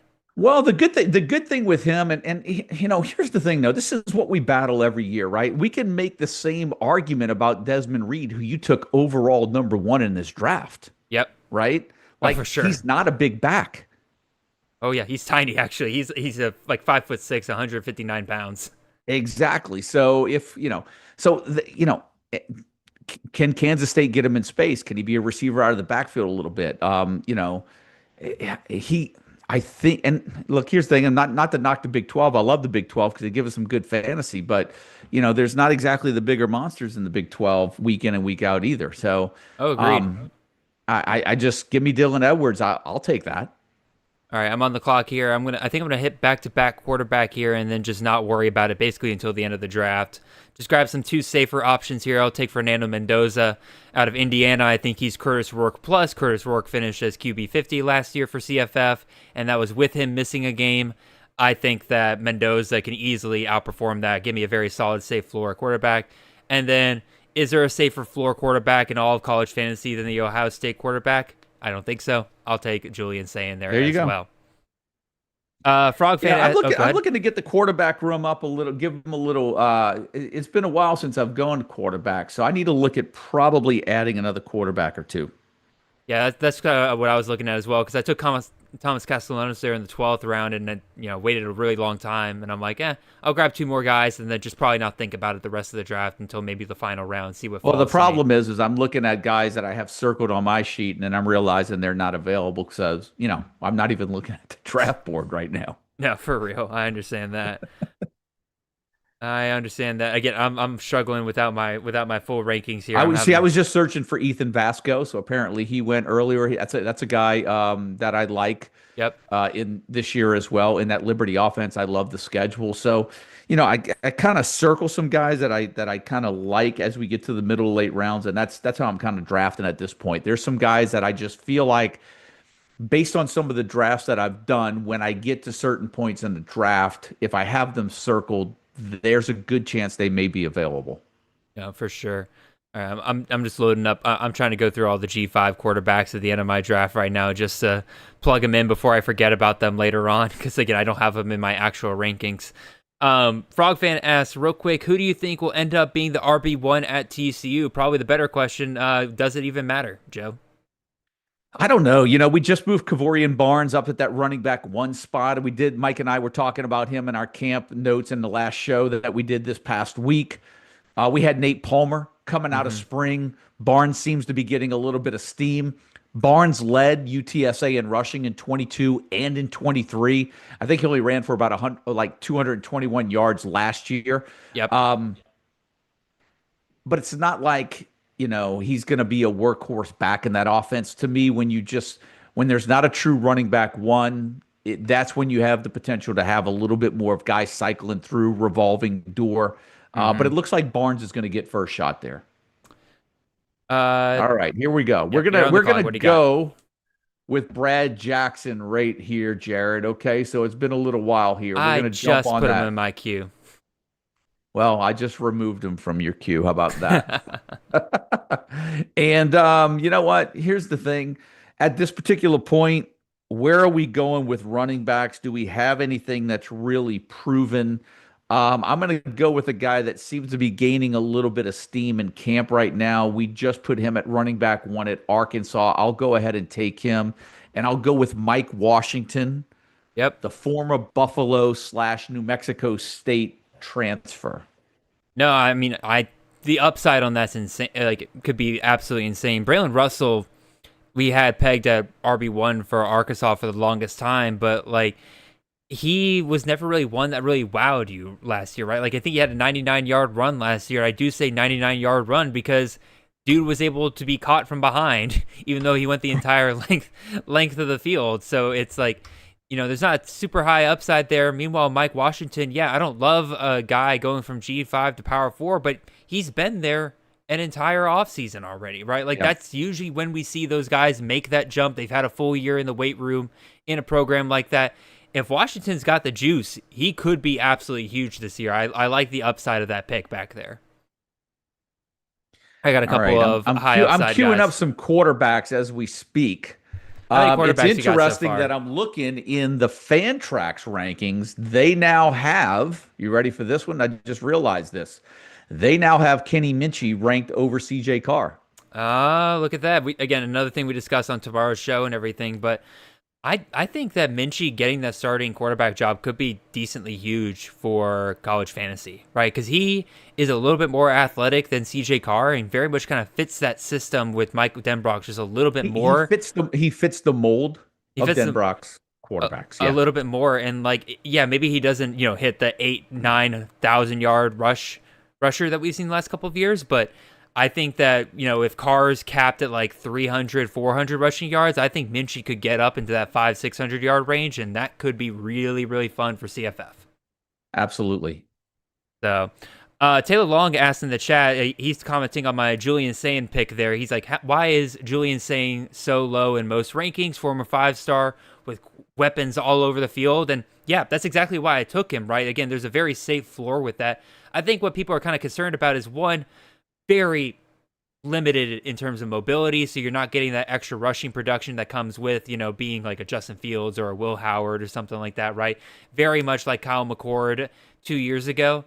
And the two, like the fact that he hasn't fully put away the competition in Lincoln Kienholz, I think people has scared a little bit. I think it'll be saying at the end of the day, but at the same time, that's why people have. But I think that's why he's probably still on the board. Let's be honest. That's what I'm saying. Yeah. All right, I'm going to take two upside shots at running back here. One is Herschel Turner out of Nevada. I got sniped on him earlier today, so I want to make sure I get him here. But the beat report is super high on Turner. They're talking about how Turner's going to help Nevada get back to their old ways of doing things, having that clear RB1 for them. So I'll take the upside shot here. Upside shot number 2. I'm going to take a running back out of that Florida State system. We know Gus Malzahn loves to find himself a top-end running back, and there's a lot of different options there, but I'm going to take a shot on the freshman that they cannot stop talking about there. Was invited for media days. I will take the shot on Chroma being the Gus Malzahn RB1 by the end of the season, and I'm getting him here as my 8th running back.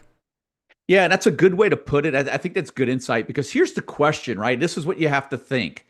Florida State opens the season with Bama. Mm-hmm. Are they willing to put Chroma out there, or do they trust someone maybe more so like a Sawchuck, Roy Dell Williams, maybe a little bit more of a seasoned guy? It still remains to be seen. But Chroma could probably, my guess is he's winning over the coaching staff, he's winning over his teammates, and the confidence level, to be in that Gus Malzahn offense, you've got to be able to shoulder a load, right? And for sure. the reports seem like that he's going to be the guy. The question is, how soon will it happen? Now, there's one thing that throws a monkey wrench into anything that goes on with these running back competitions, particularly if there's a committee or two guys. One is an injury.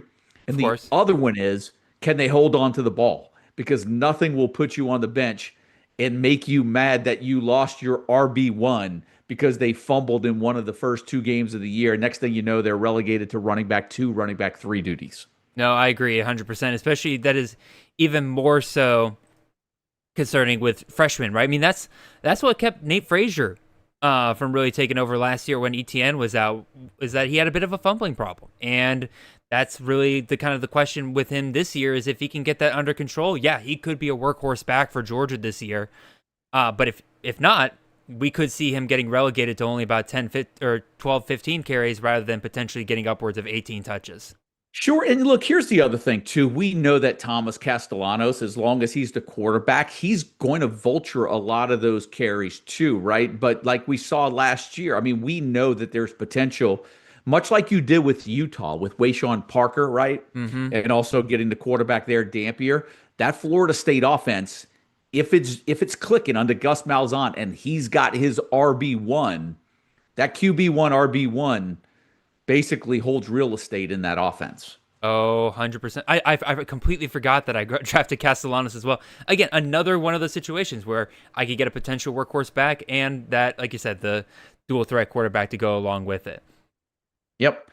Now, look, here's the thing. This was a guy that I just put in my queue about 5 minutes ago, and I was like, man, can he make it down to me? But he's got tight end eligibility. Does that put him as a tight end possibility in this league? Yes, it is. Huh. Okay, I'll take that. All right. I actually liked Nick Harbor last year. Nick Harbor had a lot of steam last year, probably because he had a 99 rating on speed in the college football game. I just think maybe we were 1 year too early on him. I think he has a nice year this year. I think he'll have a nice year, and like you said, with that tight end eligibility, you don't need him to have a monster year. You just need him to get 500-600 yards, and you're feeling really, really good about him being in the tight end spot. Oh, Trell Harris, now, man, what a great pick. Here's something. I've got Trell Harris in every. This now is a clean sweep for me with Trell Harris. I think I've got him in every draft that I've done this year. There's just something about him that I really like in this Virginia offense, and this was something that I said, even though I didn't get a lot of views when I was going through the schedule shows that I was doing. Mm-hmm. I really like the ACC this year for fantasy potential. When I look at that schedule, I mean, there just aren't a lot of roadblocks unless you're playing Clemson. Maybe you're playing at Miami. Maybe you're playing at SMU. I think the ACC could be a nice gold mine for fantasy football, for college fantasy football this year. There's conferences like that every single year. I think that's part of the reason why I personally have kind of tried to stay away as much as I can from Big Ten and SEC heavy best ball teams, because that can get so bogged down so quickly in those conference play games, right? Especially Big Ten late. You're talking about, 30-degree weather games where they're just grinded out, getting out of there. Hopefully they can win, 20-17, right? Versus Big 12, ACC, they don't give a crap. They'll put up 40 points both sides every single week. Absolutely. Yeah. But Trell Harris is a guy that I think I've got him now in every draft. So. All right. Taylor Long says, what range, he's still stuck on the Julian Sayin thing here, saying, what range does Sayin fall in your Power 4 QB rankings if Ryan Day names him the starter tomorrow? If Ryan Day named him the starter tomorrow, that wouldn't change anything for me. I've been basically treating him like the starter this entire offseason. But in terms of his range, I think he's still, again, I'd have to count, right? Because I don't have a separate Power 4 only rankings. I just have one rankings, and I would have to filter it out. I'd say probably finishes, quarterback 30, 35 for my Power 4 rankings. Oh, Frank taking Dixon from me. God dang it, bro. That's fine. Old Neff got you. Old Neff got me. My little Neff got you. I'm gonna double tap tight end here. I only got the one tight end in Jolie. I'm gonna take two two of my favorite guys recently. I'll take my boy Seydou Traore, had 50 targets last year. I think he'll get 50 targets again this year. And then I'll take a real high upside shot with my third tight end here, Hunter Andrews out of Utah. I like that. I think he's going to get some carries in that backfield. Remember, we were talking about Wayshawn Parker and Devin Dampier scoring 85% of those touchdowns for Utah? Yep. You might have just cornered the market on 95% of the rushing touchdowns for Utah. I will take that. I'm very happy the fact that I was able to get all three of those. That could be a ton of fun because Utah has a really good shot at winning the Big 12 this year, I think. At the very least, they'll be competitive absolutely. in every single game that they're in. Yeah, look, Utah's, you could just count on them every year being there, right? And it's like except last year. Well, look at what the Big 12 came down to. It came down to a 13-team tie to see who was going to be in the conference championship, right? That's very true. It seemed like every team was still alive going into the last week. And I think it'll be like that again this year. Like if you look at like how the way the Big 12 is like breaking down, like every team's got a legitimate chance to get there. I mean, I like thinking off the top of my head, probably the only team I would say is pretty safe bet not to be in the Big 12 championship. Maybe BYU, but now Bear Bachmeier gives them a ceiling that I have no clue what it actually is. I find it interesting, Tolly Walker and Evan Pryor coming off the board back to back there. How do you guys break down that Cincinnati running back room? I'm not a fan of Cincinnati this year. Cincinnati, I had them. Sorsby was a sleeper for me last year. The running back, and I'm drawing a blank on his name last year. He was a 1,000-yard rush a couple of years in a row. I forget who it was. He was one of my sleepers last year, too. I liked Cincinnati last year. They had 5 offensive linemen returning. They have to rebuild that offensive line again. I'm not a big fan of Cincinnati this year. I think Pryor can cut into Walker's carries as well. Yep. I've been shying away from the entire Cincinnati offense. I think that Sorsby finishing top 20 for CFF last year, even as atrocious as that offense was at times last year, I think he'll be fine again this year. But I agree with you. Everything else feels very wishy-washy. I like Evan Pryor's talent. I just don't know that, again, if they're actually going to let him loose and be that RB1 with them bringing in Tolly Walker. You're on the clock here, Joe. What are you thinking? I am. I feel like I had a player in queue that was taken from me, and I'm trying to see where that happened. But I think I'm going to go back to safety at quarterback, lean on the MAC a little bit from a player that's done it over the years after spending a year at Baylor. And right now, just kind of give me some upside on Daquan Finn. Very right now. nice. I'll Love take that him pick. in the quarterback room. And you know what? Here's the thing. Since we're I'm looking at tight end 2 right here. And in this type of draft, I probably want to go 3 tight ends, maybe 4 if I had to. But I'm going to take a player that 0 shares going into last week. And we've kind of uncovered some information, so I'll just kind of put him on the radar right now and take him. That's what this is about. Trey Williams, the tight end from North Texas. All right. That's a new one. That's a new name for us. There we go. So there we go. A little late, a week to go before the season starts. Trey Williams picking up steam at North Texas could be a diamond in the rough. All right, we'll definitely see that again. That pick was made solely for everyone to go out there and start Googling information on Trey Williams. That's the kind of stuff we love to see in this. Real quick, before we get too far here, we only got about 5-6 rounds left in this draft. So let me just give a quick reminder to you all that, one, really appreciate all of you guys listening. This has been a very fun group to have tonight. You guys have been making tons of comments, lots of questions. Love it all the way around. 2, if you are listening and you've made it this far without liking the video, please go ahead and do that. Again, it helps us out. It allows the YouTube algorithm to put us in front of eyeballs that might find this interesting. So if you like the analysis, if you like our teams, if you like the way Joe's hair looks tonight, just give the video a like, and then also make sure you are subscribed to the channel. And we are getting so close to 1,000 subscribers. I'm so excited to cross that threshold. It's going to be so amazing. I've got some good hair paste going tonight, so thanks for the hair. I appreciate it. Thanks for the hair comment. I got some hair paste going tonight. It looks phenomenal, man. I'll be lucky if I still have hair like that in about 5 years' time. Maybe it's the light. It could very well be. And also, again, y'all. Anyway, again, man, all right, so here we go. We're coming up. We've got about 5 rounds, 6, 7 rounds left, man. What are we feeling we need right now? What do you feel like you need? So I've got 5 quarterbacks, 9 running backs, 3 wide receivers, and well, actually no, I have 8 running backs because it's counting Hunter Andrews as a running back for me. So yeah, I've got 5 quarterbacks, 8 running backs, 7 wide receivers, 3 tight ends. Probably gonna focus on running back here over the last couple of picks. So here I am up.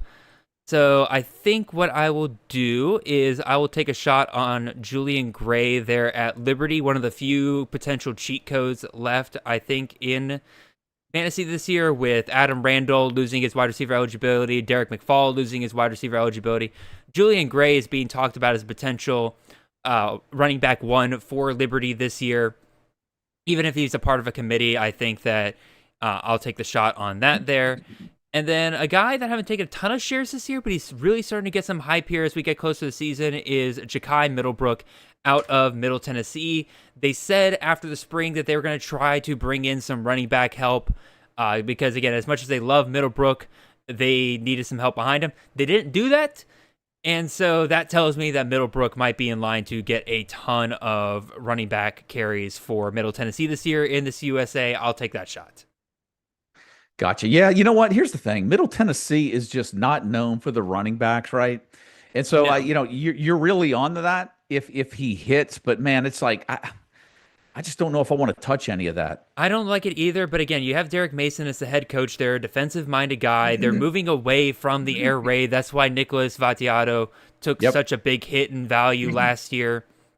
They ran the ball a lot more last year. I think that if Middlebrook, if he lives up to the hype that he's kind of been getting out of this camp and in fall now, I think that he could end up being a pretty solid guy. But again, this is my 10th running back. If he doesn't work out, I'm all right. Again, yeah, you're choosing upside at this point, right? So there really are no bad picks at this point, other than if you just draft one tight end and not leave yourself any depth, right? But I'm with you, right? Take the upside right now and swing for the fences. And look, that's the one thing I love about college fantasy football, man, is that, when we swing for the fences, we want the guys that are going to run for 250 yards and 3 or 4 touchdowns, right? Like, That's what separates college fantasy football from the pro game. That's what makes it so great. That's why we love it. I use that example every year, but it's like, if your running back for college goes for 80 yards and a touchdown, you're disappointed. We want the guys that are going to run for 150 and 2 to 3 touchdowns, man. No, I always tell people that college fantasy football is the arcade version of NFL fantasy, where if you're not scoring 200 points weekly for college fantasy, you're probably in trouble with winning your league. Yeah, so here we go. I'm going to double tap here. I know that there's a third running back in the mix as well, but the head coach's history suggests that there's some carries to be had, some points to be had. Agreed. If we can settle on a running back 1 at Tulane. So I'll take one of the local kids to kind of go off and assume. Barnes was last year's running back 2 behind Mekhi Hughes. You would think he was in the catbird seat to get that running back 1 spot. They bring in Maurice Turner. Turner had buzz throughout spring camp. I don't want to completely – I think Barnes has gotten a little bit dismissed and been in the background. I think he still legitimately has a shot for that running back 1 spot. And there's also a third back there as well. McClure, a younger kid. I forget the last name. Jamori McClure. He's definitely been a favorite. And I think he possibly could be the long-term option there, but we'll see. I just look at Turner and Barnes as having the stature to fit more of that ground pound offense at times. Josh Chevy and I had a conversation about this backfield way back, and I think the second stream of this year about this backfield, and I kept telling him, I'm like the buzz is around Turner, and he was telling me like, yeah, they were saying the same thing at Louisville, and then we just never saw it materialize on the field, which I'm like, yeah, fair. I mean, there's lots of guys that are practice only heroes, and then you never really see it on the field, so we'll see how it breaks down with Tulane. Yep. I'm thinking about I'm torn because there's a wide receiver that I like that is still shockingly available here in the 26th round, but I'm also tempted to kind of do what you're doing, where I double tap a wide receiver room here late that I know they're going to throw a ton. I'm wondering if it's the guy. I wonder if it's the guy that I like. I have him eyeballed, and I'll take him next pick if you don't take him, and I'm wondering if we're looking at the same guy. We will find out. This is definitely one of my guys, but I'll you know what? I'll leave him on the board. I'll do the double tap at the wide receiver, and we'll see if maybe by some miracle he falls even another round later. Okay, that sounds like a fun game. I could play. I'm on board with that one. So, where do you have him ranked around what range? I have him ranked as, let me see. Oh wait, I'm on quarterbacks. Oops. I have him as wide receiver 62 in my rankings. Gotcha. Okay. So a little bit down there, but that's close to the range where I have the guy that I have my eye on. So we'll see if we're on the same guy. A bit of a hint is that I had him ranked even higher earlier in the season. So okay. I've moved him down a little bit, mostly because, again, there's a bit more wishy-washiness with that offense than I really wanted there to be. Oh my God, Frank, you ruined my double tap. You ruined my double tap. I was going to take Evans and Brennan Thompson out of Mississippi State, and he ruined my double tap. Joe, I need you to give your nephew a stern talking to tonight after we're done with this. This is ridiculous. This is unfair, and I'm never inviting your nephew back ever again. This is crazy. Well, I mean, he's in our head tonight, man. Yeah, it's fine. I'll go ahead and take the guy that I was looking at. Carlos Hernandez being here in the 26th round, I think, is kind of crazy. And then was Mays taken as well? Mays has not been taken. I've thought about double tapping him here potentially, but I think what I'm gonna do here instead is take a shot on that Ohio State wide receiver room. I'll take Brandon Inniss this late. He'll be in that slot role that's been good to us over the last couple of years. I think he's less talented than guys like, Emeka Egbuka, Garrett Wilson, Jackson Smith, and Jigba, obviously. But at the same time, like I said, that slot's just been real good to us over the year. Full PPR format. I'll take a piece of that Ohio State offense. He'll have some good games. I got a dang it from Tommy. I win.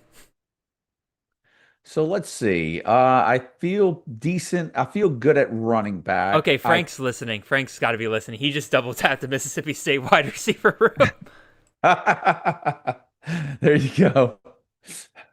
All right, let's see. Let me look at my roster. See how I'm feeling about my roster. Yeah, I think what I'll end up doing is I've got all my running backs. I need another quarterback. I've got 3 tight ends. I've been mostly pretty okay with drafting 3 tight ends in these leagues this year. Let me double check to make sure my bye weeks are lining up for my tight ends. That's something I haven't even checked tonight, to be honest with you. Okay, I have one bye week overlap in week 11. I think I'm okay with that. I'll see what kind of falls to me by the end of the draft. Maybe I take it with my 30th round pick if there's anybody that I love, but I think I'll stick with my three tight ends. I think I'm going double receiver coming up here at the end of this round. I feel like 8 receivers is not enough. I need to I'm going receiver here. I've got 3 on my board, so I could see 1 go off, and I'm just curious if either of these 3 guys are one of the 3 that you were talking about, unless the player's already been drafted. No, I mean, again, the Mississippi State wide receivers taken by your nephew there were the guys I was looking at, and then Hernandez was the 3rd guy that I was So I had Mikey Matthews in the queue. Yep. I had him as one of my 3 receivers that I had there. Yeah, again, Tommy and I actually talked about him on CTN today and everything. I'm still a little skeptical because Joey Aguilar just got named the starting quarterback for Tennessee, and I'm just kind of skeptical of that passing game in general, especially with them only having 7 scholarship wide receivers. Like, I think things could get pretty rough for them pretty quickly if, they stay unhealthy like they have been. So let's see. I'm going to buy a little time to find a second player because I may tap in at tight end. So let me go ahead. You got Nick Harbor and you got Lofton, so you could take a 4th tight end here. Well, yeah. Let's see. That's right. I do have Harbor. Let me go with the guy that my gut just feels like, even though they're not going to be good, but I'll take him as a wide receiver 1 in this offense. I'll take Wild. Yep. Okay. And there's still a couple of decent tight ends still on the board, so I feel like I can slip. I feel like I could use another quarterback, and there's still a ton of them on the board. I want to see if there's any running backs out there that I could really take a shot on. And you know what? Here's what I'll do. I'll just play it safe with this pick since I'm a little unsure. We talked about it earlier. We're sitting here in the 28th round. Why not? Why not? Why not go ahead and get Darian Dupree when I've got Dylan Jones, right? I think that's something you can take a look at with running back later on. Like if you're looking for RB1, like true RB1s, I think you mostly get those guys before round 25. Last 5 round running backs, I mean, there's some guys I like here, like Shamari Lawrence, London Montgomery, but for the most part, what I'm looking for in this range are guys like Jadarian Price there at Notre Dame, right? If Love were to go down, Price is the main guy. Dupree at Wisconsin's a really good one. Before he got hurt, Dawson Pendergrass is a guy I was looking at, but Salah Adin Allah out of Oregon State, if Hankerson were to go down for whatever reason, he could be huge. At Oregon, if Hughes goes down, no, Whittington's probably your main guy. Joe Jackson at Kansas State, right? Like taking some of those handcuffs on this back end could pay off big time down the line. Yep. So I have so let me check. I'm going to check my bye weeks right now on my tight end. So I'm sitting here with Lofton at 5 and 7. I'm sitting with Williams at 6 and 11. So I'm at least covered across the board just with those two. And then I picked up Nick Harbor. He's got tight end eligibility as well, and he's sitting there at 6 and 11. So his match my North Texas tight end. So I'm sitting there with Lofton in week 6 and 11 by himself. That has me shading a little bit more of going with a tight end with one of my last 2 picks. But I do have 2 receivers on the same team that I may double tap into if they make it to me. You got 2 picks left, so you gotta make a decision there in terms of how you're going to balance out the rest of your team. But I think I know where I'm going with those last 2 spots if those receivers make it to me. And there's some good players still on the board. Like I'm not going quarterback, right? I mean, I'm not going quarterback, but CJ Bailey's still there. I like him this year. Blake Shapen, the non-conference schedule is really good. Like if we were looking at, that could have been a quarterback that I could have paired with Parker Navarro, who I said had a challenging beginning of the year schedule. You have a potential upside guy that's unproven, but the schedule's not really daunting. But Bo Pribula at Missouri, I'm kind of curious to see how he does this year and whether or not he can do well in that offense. But their schedule's not tough. You've got a couple of good tight ends still on the board in Medayer from Arizona State, Hibner until RJ Maryland comes back, Lawson Lucky, we mentioned him. Like, here's the thing. I love looking, Jared, at the end of these drafts. I do them all the time. Who are the players that are still in my queue that never got drafted? To me, that's always kind of fun to talk about. Maybe we'll do that. Well, I was about to interrupt you at one point because I was about to say, I'm like, Joe, you're getting ahead of yourself. That's what we always do at the end of these live streams is we always go through our queues at the end. Just because, again, people like hearing names that like didn't make it through a 30-round draft and like options that they could be looking at with their last 5-round picks that we like. I just went my last quarterback here. We talked about him earlier. I'll take the shot on Kenny Minchie. Like if he's a Mike Denbrock dual threat quarterback, I could potentially have a league winner here in round 28. Now, do I think he's going to quite be what some of those guys were before with, Jaden Daniels, Desmond Ridder, Riley Leonard last year? Probably not, right? But at the same time, that's within his range of possibilities. I like it a lot. And then I took a shot on Omega Blake. He's getting some hype out of Arkansas there. If he can get 100 targets like Andrew Armstrong did last year, I'm a happy man. Yeah, I like that. I like the Omega Blake pick. I think at this part of the draft, if he's wide receiver 1, or at least, here's the good thing. Even in a best ball format, if he's that big play receiver that he was when he was before he transferred, that's what you're looking for in his best ball format. He may not apply to your roster every week, but if you get him for 5 or 6 weeks out of the season, that's an incredible investment here at the 29th round. All right, I just put Jackson Warren into my queue, and Justin goes and grabs him. Jerk. That's a great pick by Justin, by the way. Again, yes. Warren's 6'8". He'll be a huge part of that Colorado State offense. He's a player that's picked up some steam recently too, for sure. And here's the thing, like, and again, another thing I discussed with Tommy Harvey on CTN tomorrow. We discussed Jackson Warren and his emergence recently. I think both him and Beers could potentially end up being viable for fantasy this year because none of those receivers are really stepping up for Colorado State from what I've heard. So they could run a ton of 12 personnel and those be their two main receiving options. It could. We'll see. I just happen to feel that Norvell's going to get back to that air raid type offense that he likes to run. We haven't seen it. And I think it's time. I think he tries to get back to it this year. We'll see. It all depends on the personnel, right? It depends on those go. receivers. I'm going to kind of tee up my last two picks right here because I've taken this guy in the last round of drafts before because I do like the offense and what wide receiver twos can be in that offense. Justice Lowe was a guy that I was picking, and I think McClellan's getting a little steam too. So you know what? With Evan Stewart hurt, DeCorian Moore off the board early, I think there's really good value in a possible wide receiver 2 for Oregon in the 29th and 30th round. Very nice. I surprisingly, out of those two wide receivers, neither of them are the guy I'm projecting at number 2. I like Gary Bryant coming back this year. I think he'll kind of be a post-hype sleeper there. But again, I agree with you. Take the shot on the room. There's room for more than one wide receiver there. It's really interesting because Bryant, too, also reminds me of Malik Benson that was there. And my thought was that I'm just not jumping on Malik Benson. Remember the hype when he was at Alabama? And I just feel like I can't do it. There was so much hype about him. He's never been good anywhere he's gone. Justice Lowe was just a solid fill-in last year.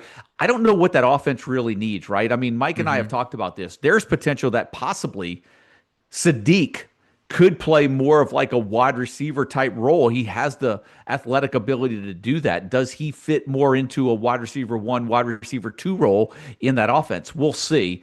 But again, 30th, 29th round, potential. These are just possible potential picks. I've already got 10 receivers on my roster. That's you betting on the idea that we have the pecking order wrong in Oregon. And I think that's a very fine thing to go after here, especially those guys that could be slot receivers. So, absolutely. All right, we're coming up on the end here. I do think I am, unless Frank or Brian or Evan here just kill my vibe here, I think I am going to take a 4th tight end. I haven't done that a lot this year, but there is a guy on the board that I think has a potential to lead his team in receiving that I will take the shot on here at the end. We'll see how it goes. Bobby says a sleeper wide receiver is Brandon White out of Hawaii. That's a new name. I've heard obviously, Ashlock, Senecal, but Jackson Harris has really been the name on the outside that I've heard the most. But Brandon White, I'll keep an eye on it. Yep. I'm with you. All right, come on, Evan. I need this last pick to get to me. Tommy says, "Did we discuss your next tight end earlier?" No, I actually have not brought this name up on this stream. I've definitely brought him up before though. So, or on different streams. I was just being very careful about it tonight. Wow, there's some quarterbacks still on the board that I'm just frankly shocked by. Wow. We'll definitely discuss this. Yeah, for sure. Bobby says Jackson Harris is fighting for a spot right now with Carson Papunu. Harris was out for a couple weeks in injury, but is back now. Well, that's good to hear. Bobby, are you plugged in with Hawaii at all or anything? Are you a Hawaii fan? I'm just curious. Because again, I'll take your word for it if you're a Hawaii fan or if you live on the island or something like that. But just curious where you're kind of getting this from. All right, I'll take my last tight end here. Give me Brock Lane out of Utah State. Only receiving option returning from last year, and boy, oh boy, did it make my heart sing when Bronco Mendenhall at Mountain West Media Days was pissed that Brock Lane was not named tight end 1 for the All Mountain West team over the likes of a John Michael Gillenborg. That tells me he's about to feed the absolute crap out of Brock Lane. I will take him as my 4th tight end. I'm happy with that. So. Love it. Oh, Bobby says this is true. Oh, Chili Moneyline. Hell yeah. Welcome to the stream, man. Glad you could join. All right, Joe. We've made it through about an hour 45. I told you when we get the right people in here, we can blow through. Man, we did blow. We flew through. It didn't give me enough time to talk. I could stay here another hour. So what do we get into next, man? So what we're going to do now is, again, what we like to do is, one, talk about the guys that are still in our queue, in our rankings that are still available, so people who are looking for really deep shots can have that information. We'll take a look at our own teams a little bit, decide if we liked our teams, if there's something different we would have done next time. And then 2, for those of you listening, there's still time to drop questions. there's still time to ask us. Like I said, Joe, like technically this stream could end in 10 minutes. It could also end in an hour, depending on what you guys provide for us, what kind of discussions we get into here. Again, when Joe Arpazi and I did this stream, we thought we were done after 2 hours, and then we did a 30-minute discussion just on Josh Cameron. So it can really turn into anything we want here. So, Joe, let's start with quarterbacks. There's some crazy names still available, in my opinion, here. Caden Salter, Miller Moss, Kyron Drones, Gunnar Stockton, Giovanni Lopez, Luke Altmaier, Blake Shapen. Guys that I normally are just an afterthought for me of, they're just gone. What are your thoughts? Yeah, Blake Shapen really surprises me for the best ball format because I really love the schedule in the beginning of the year for Mississippi State. Now, end of the year, terrible, right? But, best ball format, man, if you get 3 weeks out of him and you start in lineup out of the first 4, that's really good return on investment where you could have gotten them, which is one of the, the last round of the draft, right? You had, let's just look at some other guys out there. Miller Moss, I had there as well. You had CJ Carr, right? You took Minchie, but Carr's still up on the board. I had Lopez in the queue, Caden Salter as well, right? They're all guys right there that could have taken. And I know Poffenbarger got picked, but you still have Maker out there. So when Poffenbarger got drafted, he didn't get handcuffed either. So even though we're expecting Poffenbarger to be the quarterback, and then I mentioned Bo Prabula out there as well. So just really some solid options in a 30-round best ball that, it makes me wonder sometimes how deep some of these rosters are, and that's when you're drafting it with a minute clock and you're going really fast. I think, looking back on it, if we go through some of these rosters, there may be a roster or two that quite possibly only have 4, maybe 5 quarterbacks at most. Potentially, I agree with you. That definitely could happen. People just lose track of how many guys that they have on their teams.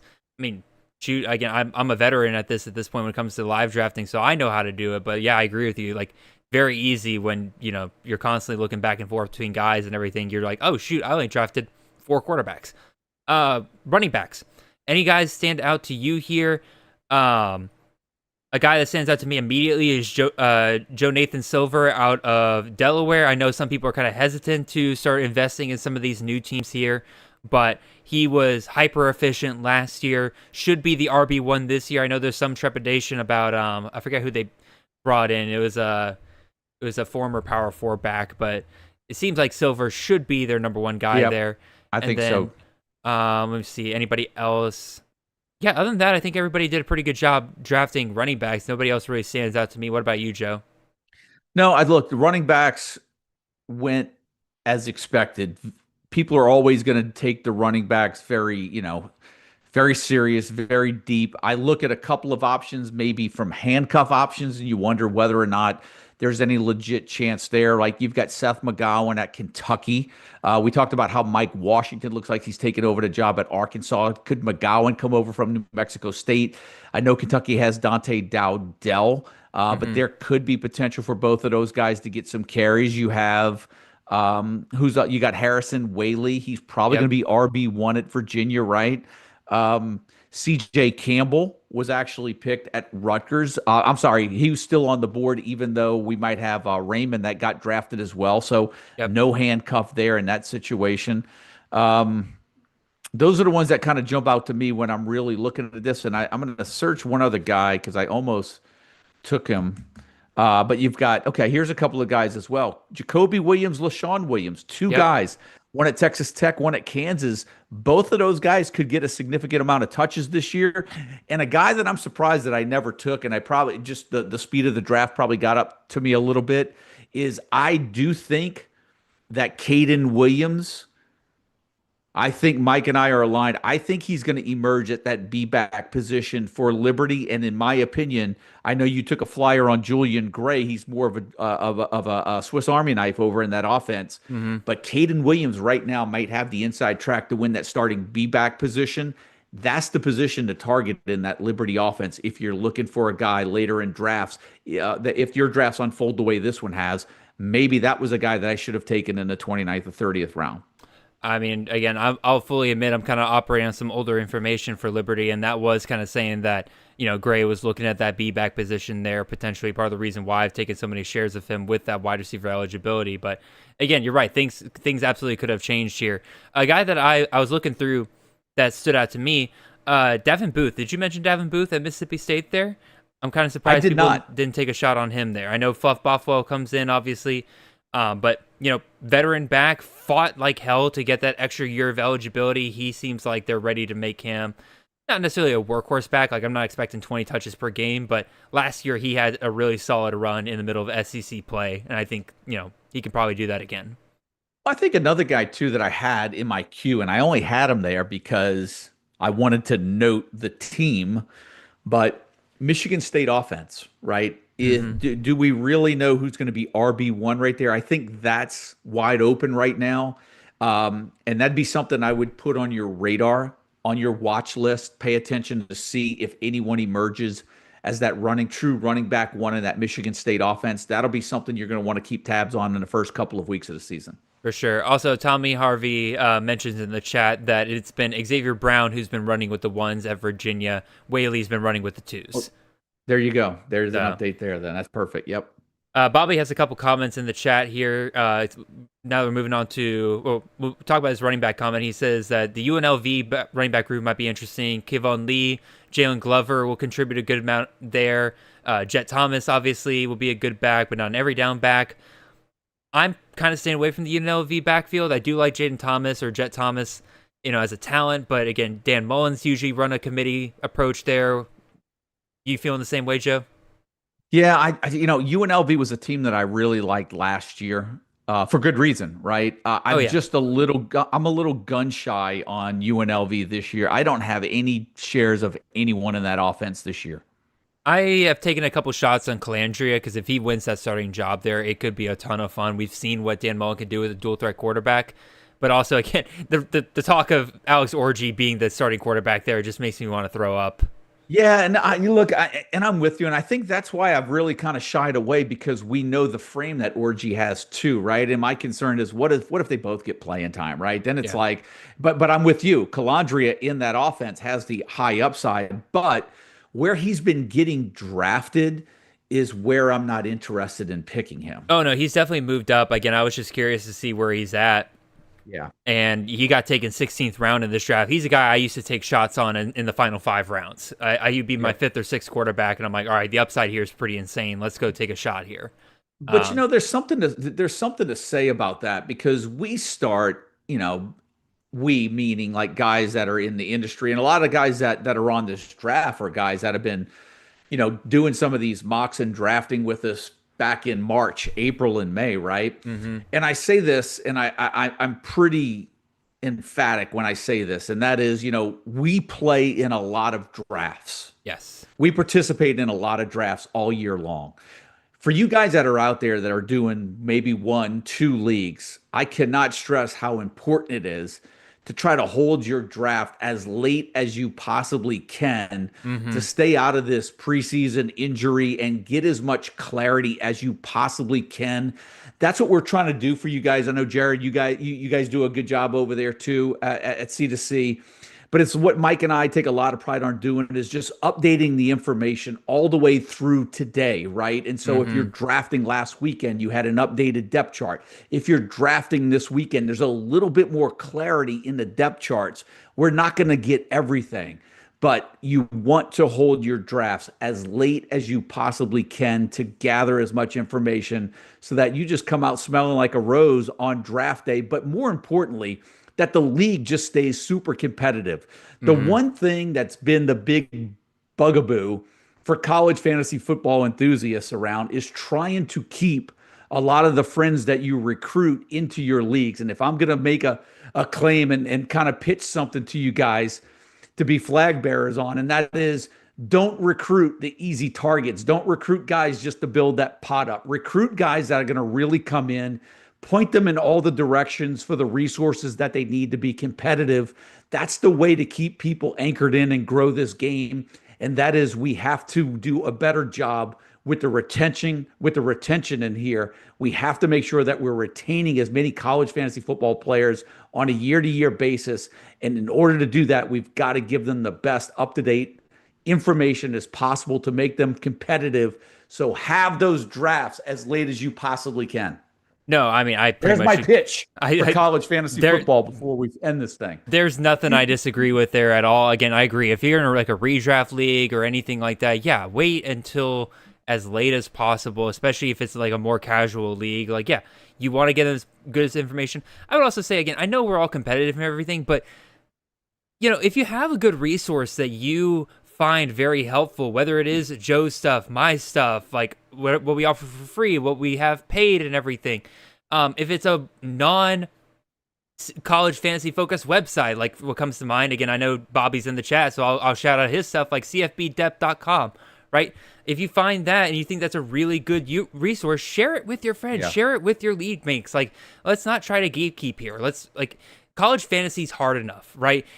You find there's still edges everywhere when it comes to this game because there's so much information to process, but so many people can get so overwhelmed so quickly because, again, you're dealing with 136 teams, or even if you're in a Power 4 only league, you're dealing still with like 70 teams. That's a lot of information. So help your friends out. Like, let them know about our stuff. Let them know about anything that helps you out.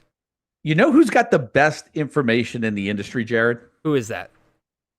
The people that watch these shows, participate in our leagues, and are on our members, right? I mean, when you think about the Discord that we have, like the preseason fantasy draft guide that we do, it's a great foundation for anybody that's looking to do a college fantasy football draft. But what I could tell you is that when you get in our Discord, and we've got team channels for everything, the best resource that we have is the college fantasy football community. That's why I remember somebody sent me an email yesterday about one of the leagues I'm running, like, hey, sometimes you got to ignore them and put them off. We don't ignore an email.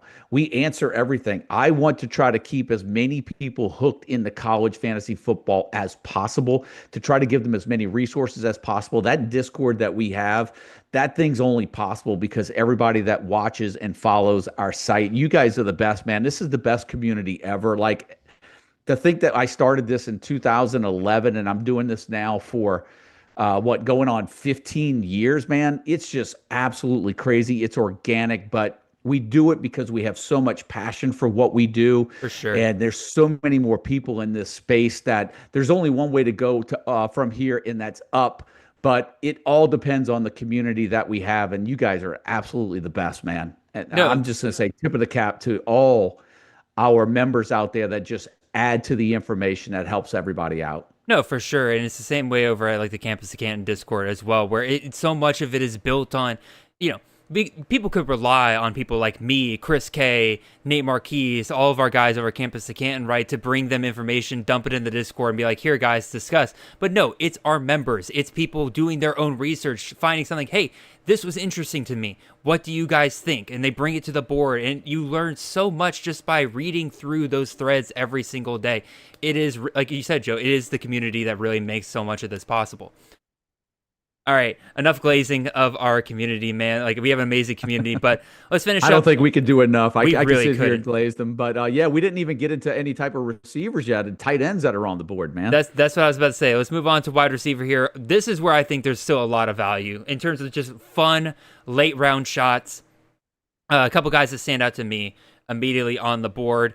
Sheldon Sampson out of UL Lafayette. Again, not normally a system we look for wide receivers in, but a former 4-star wide receiver reuniting with another, former 5-star quarterback there at UL Lafayette. They played together at LSU. That could be fun in my opinion. Utah State wide receivers, Brady Boyd and Caden Pegan are two guys that have started standing out a little bit. I like that there.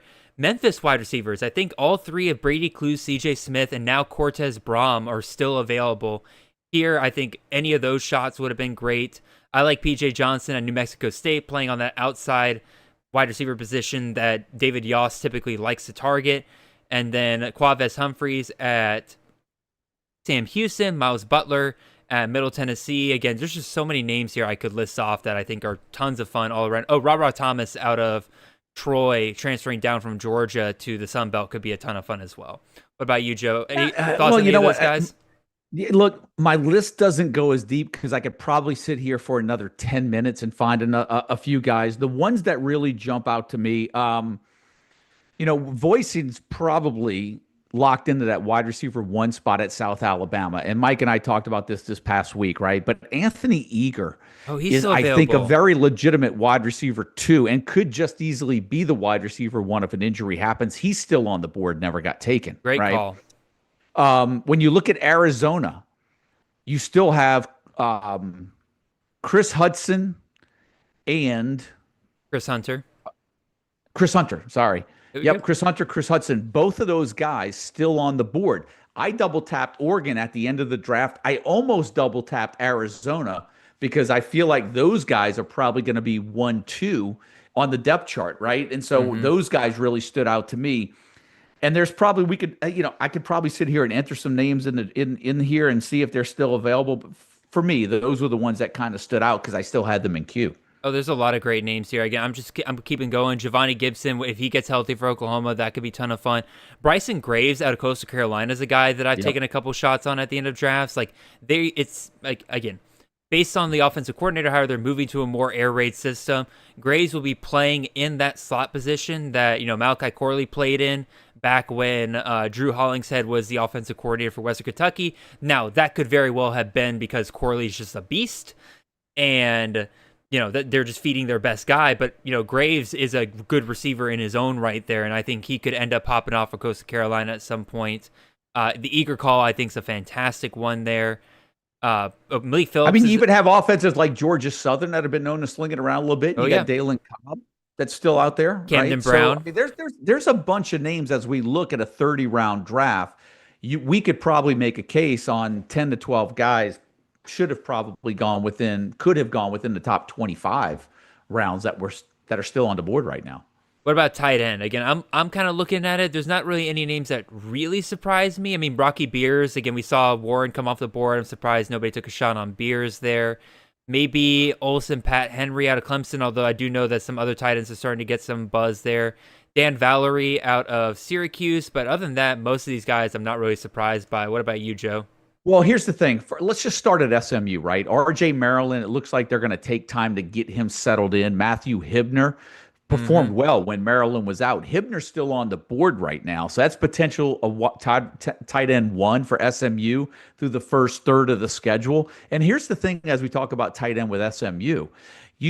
Jordan Hudson didn't get drafted either. And Jordan Hudson is possibly projected as their best receiver, wide receiver one. But is wide receiver one for SMU their receiver? Could it possibly be tight end? And you could make a case that before Maryland got hurt last year, he was their best receiver, right? And so there's a lot of value in that tight end spot, whether it's at RJ Maryland. And you just wonder now with Jennings there another year, the offense is probably going to be a little bit better.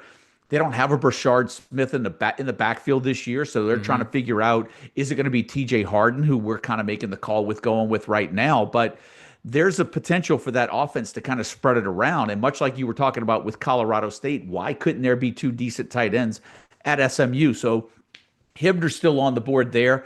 And then you've got the tight end for Arizona State. I talked about Sam Levitt at the beginning of the show, but yet his top tight end, Meteor, is still available on the board. We know that Jordan Tyson's going to be wide receiver one, but I think, given the year that Meteor had last year, there's some value there at tight end. And I'm surprised for those guys that were drafting 4 or 5 tight ends that he was still on the board as well. That was the one that kind of, I think, jumped out for me at the tight end spot. No, as soon as I scrolled down and saw Meteor there, I was like, yeah, I probably should have mentioned him. And I'm glad you picked up the slack for me there. But yeah, other than that, like among the tight ends that are left, not really a ton that really shocked me. Again, there's some guys I like Gears out of Minnesota. It seems like he's kind of coming along from Minnesota. Connor out of Troy. Again, we don't really know what's going to happen in that wide receiver situation. He got 25 targets in 4 games last year before he got hurt. Who's to say he couldn't end up being the top target for Troy this year? Other than that, again, not too much too shocking. Here's the thing though. Tight end's one of those positions where, and that's why I was, it was nice to see, Nick Harbor fall on my lap. Usually when I'm a commissioner of a league, I like to set the designations appropriately, but just to make sure that everything's kind of fair and balanced. But, what's the high upside for a tight end, right? Like, Yeah. I mean, 30, 35 catches is a solid year for a tight end. I mean, we're not going to have a ton of tight ends throughout the FBS level that are going to catch 50 plus balls every year, right? It's going to be a small handful every year. So that's why, whether you take the tight end in round 21, you take them in round 27, what's the difference of upside in some of those players? Maybe 10 catches, right? So Yeah. I can't argue that there's anyone still on the board at tight end, but that one does shock me a little bit because Medier was in, he's one of my top probably 25 tight ends. Tommy, you're asking if Rex Steiner was taken. Yeah, he was taken here at 27-10. All right, Joe, let's finish up here. Let's take a look at our rosters, right? I'll run through mine real quick. At quarterback, I have Bryson Barnes, Devin Dampier, Thomas Castellanos, Mendoza, San, and Minchie. At running back, I got Donaldson, Parker, Reed, Brown, Randall, Green, Turner, Chroma, and Gray and Middlebrook. At wide receiver, I got Burks, Rucker, Anderson, Side, Strong, Miller, Tony, Hernandez, and Ennis, and Blake. Good Lord, I have too many players. And that tight end, Jolie, Traore, Lane, and then Hunter Andrews. Overall, I think I'm pretty pleased with my team here. I think I really like the core of running backs I have between Donaldson, Parker, Reed, Brown, and Randall. Those five, I think, will serve me well in most leagues. And then, Green, Turner, Chroma, Gray, and Middlebrook. I just need good upside plays there, and I think I've got it. Wide receiver, I think I got a good mix of some PPR monsters like Anderson and Burks and Tony potentially. And then you got some big play guys like Miller, Strong, Sides that could really kind of provide the higher end ceiling week to week. And then quarterback, I think I did fine. It's a bit how do I put this? It's a bit more riskier than I would like to let on. Like with Dampier, again, I don't know how he's going to perform entirely at the Big 12 level. Barnes, Utah State could be a complete crap show, right? Castellanos, Florida State could be another crap show this year. Mendoza saying 2 floor plays, but not ones that are going to, I think, win me the league here. And then Minchie is, again, I like that as a last quarterback pick there. I'd say overall, I'd give myself a B+, A- on this draft. I think I did a pretty good job. What about you, Joe? Run through your team and talk to us about how you feel about it. Yeah, let's go quarterback. Alejado, Navarro, Mayava, USC. We've got Matthew Sluka there at James Madison, and then Brad Jackson for Texas State. Got a little bit more secure when I went ahead and took Daquan Finn as my last quarterback there. So Daquan Finn, Navarro, Alejado, Mayava, kind of like those are my 4 foundational pieces. And then with Sluka, should be fine as long as Barnett's not in the picture. And Brad Jackson for me was the ultimate upside, right? So going in, Daquan, and then going into running backs, Damon Claiborne from Wake Forest, Love for Notre Dame. I said I probably could have taken Ahmad Hardy with one of those 2 picks as well, and I would have been just as pleased with my first 2 running backs. Jalen Buckley at Western Kentucky, I really like him this year. I think he can get a heavy workload in that Western Michigan offense. And then I went ahead, double tapped the Wisconsin backfield, handcuffed it with Dylan Jones, handcuffed him with Darian Dupree. We talked about Illinois a little bit earlier in the show. I went ahead and got Fegan and Lafferty. Who knows what's going to happen with that Illinois situation? And double tapped Tulane backfield as well with Turner and Barnes, right? And so if things play out as we expected, or as we expect they may, I've got Claiborne, Love, and Buckley with a Wisconsin RB1 somewhere or an AB, an Illinois running back somewhere or an AB, and a Tulane quarterback running back somewhere, AB, right? Let me ask Mike you real Washington, quick, Joe. Potential being RB1 at Arkansas now, so I feel that I feel good about him.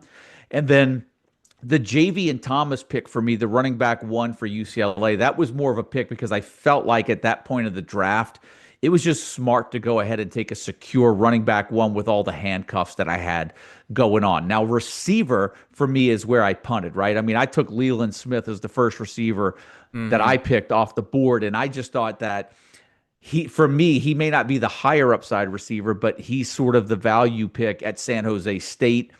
That pick kind of crept up on me, so I went ahead and secured him. Double tapped the Western Kentucky receivers, KD Hutchinson and Matthew Henry. So I feel good about one of those 2 guys.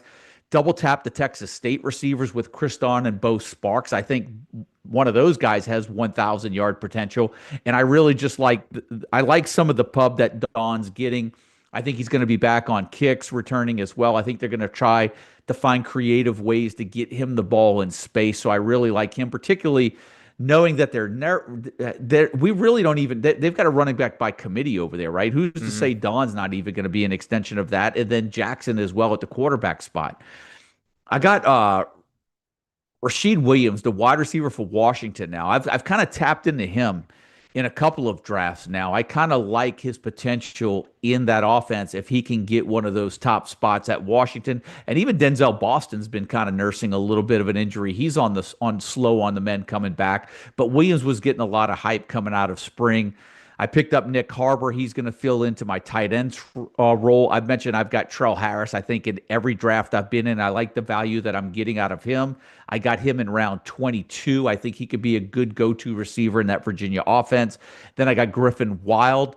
The only thing good about that Northwestern offense right now is that they actually have Preston Stone, and not that Preston Stone's any good, but it's probably an upgrade at quarterback for Northwestern. And I think he's got at least a go-to target in Wild, right? And then double tap Justice Lowe and McClellan if they end up one of those top two receivers at Oregon.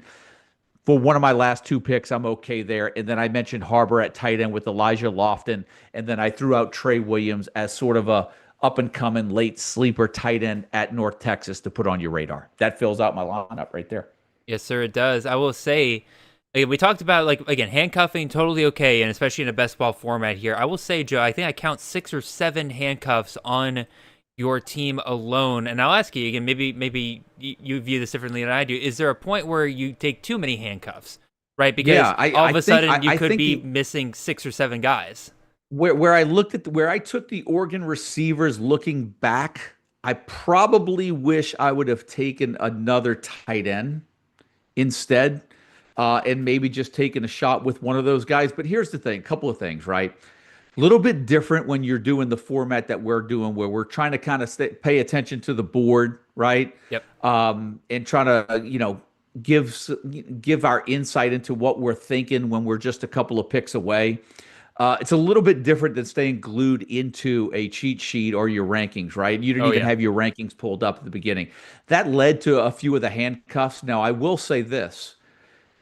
In a best ball draft, when you're on the elbow, I'm more likely to handcuff at that spot than any other spot in the draft, just because I'm going back to back and I know that I don't have to worry about getting sniped anywhere in the draft. If this weren't a 30-round draft, you probably would have seen me draft 2 or 3 players that would have been a little bit more safe or secure and had a lower floor than those handcuff players. But the 30-man roster feeds into it a little bit as well, right? So that's what I was saying. The way sometimes questions come in, hey, I've got the X, Y, Z pick in this draft. How many rounds in it? What's the roster format? What's the scoring? There are so many different factors that go into college fantasy football drafts and so many customizations that you can make. It's really hard to have a set strategy going into draft. You kind of have to let some things play out. You have to evaluate your roster. The one thing that I could just tell, that I would share that we've done, I think we shared this early on, is that it just does seem like every year everyone wants to load up on quarterback, running back early. And then you find a lot of good wide receivers there late in drafts. If you still have to host your draft and you still haven't drafted yet, just keep that in mind, that the running backs, the quarterbacks, they're going to go early. There is still, much like Jared and I talked about here, there are still some really good values available. And we just did a 30-round draft at the receiver position and at the tight end position. No, and I wholeheartedly agree. Again, I've talked about it a couple of times throughout the offseason where it's kind of interesting how, with quarterbacks, we waited on them this year because there's just so many of them. We have a ton of returning starters from last year, and so that makes it to where you're fully okay with waiting because I can't remember a year where we've had really less unsettled quarterback battles, right? Like there's maybe 1 or 2 that really matter for CFF. Otherwise, we kind of know who the guy is for all these systems, so you're willing to wait a little bit longer. Running backs, we don't know as much. But the guys that we do know we want to take early because, boy, you can get stuck at running back later on in drafts. Wide receivers the same way as running back, where there's not a lot of guys returning from last year. I think only 3 of the top 24 wide receivers last year returned to the same teams they did last year. But it's interesting how we're okay with waiting on them, even though, like, there's only a couple at the top, because we know that position is just so much more volatile than running back, right? And there's what it is, though? It's to that point, it's the same theme, different year, different team. And what I mean by that is, let's just use Alabama and Ohio State quarterback, for example. Let's just say Sayan's got that starting job. They announce him and he nails it down. And Ty Simpson, we know, was just announced the Alabama starter, right? Let's say they play well this year. Those guys are going to be ranked considerably higher next year than they were this year. It happens every year, but at different programs. We get proven guys that come back, and those are the guys that end up at the top of our draft boards or at the top of the rankings in the preseason. And then there's other programs where it's like, okay, you just had somebody that graduated that was a Heisman candidate, and, who's going to take his spot? And it could be one of 2 guys, and we're just not going to put a player that we're uncertain about in the top 20 of our ranking if there's not much proven ability, right? So it seems like it happens every year where, it's just a revolving door, and we get proven talent. Next year, they're going to be up there. And the key is that, we try to swing for the fences here. You're going to swing some, you're going to hit some, you're going to miss, but we try to take everything into account, right? Like historic systems.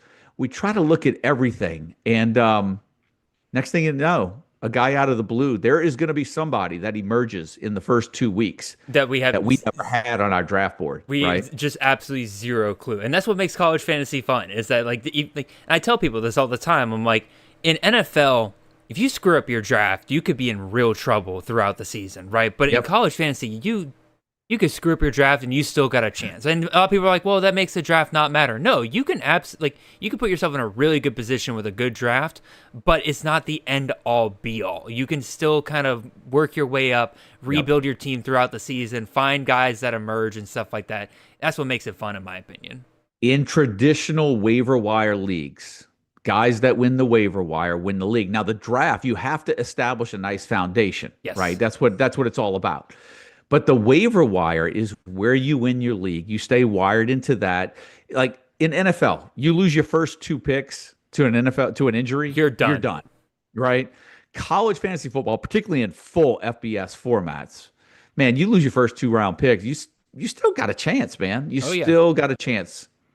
No, I agree. Again, that, like I said, that is what makes college fantasy fun. It makes it to where, again, people stay engaged throughout the entirety of the season, rather than like NFL. It's like, all right, I'm 0-3, I'm checked out. College fantasy, you got every opportunity to turn things around. I'm just ready for the games, man. Look, the good thing is we did this one really close to the start of the season. I'm ready. I'm pumped. I'm ready to rock and roll. Real quick, I'll just throw this out before we go, man. Week 0's here. We'll have projections up on the site, and I'm knee-deep into starting week 1 projections. We're trying to hammer out the last depth charts and final rankings for the website. But, Jared, man, we're in the back stretch now of all of the preseason content. Oh, no, for sure. Again, I just put together our fall camp news show today. We'll have our projections ready to go for Campus Again here in the next couple of weeks. I'll have my rest of season rankings, which people seem to like a lot last year. I'm probably going to wait until about week 3 to get those out, because those are pretty dependent on what actually happens in the regular season, rather than me trying to use preseason conventions or preconceived notions. Excuse me. It's late. The caffeine's wearing off. So we'll have all that ready to go.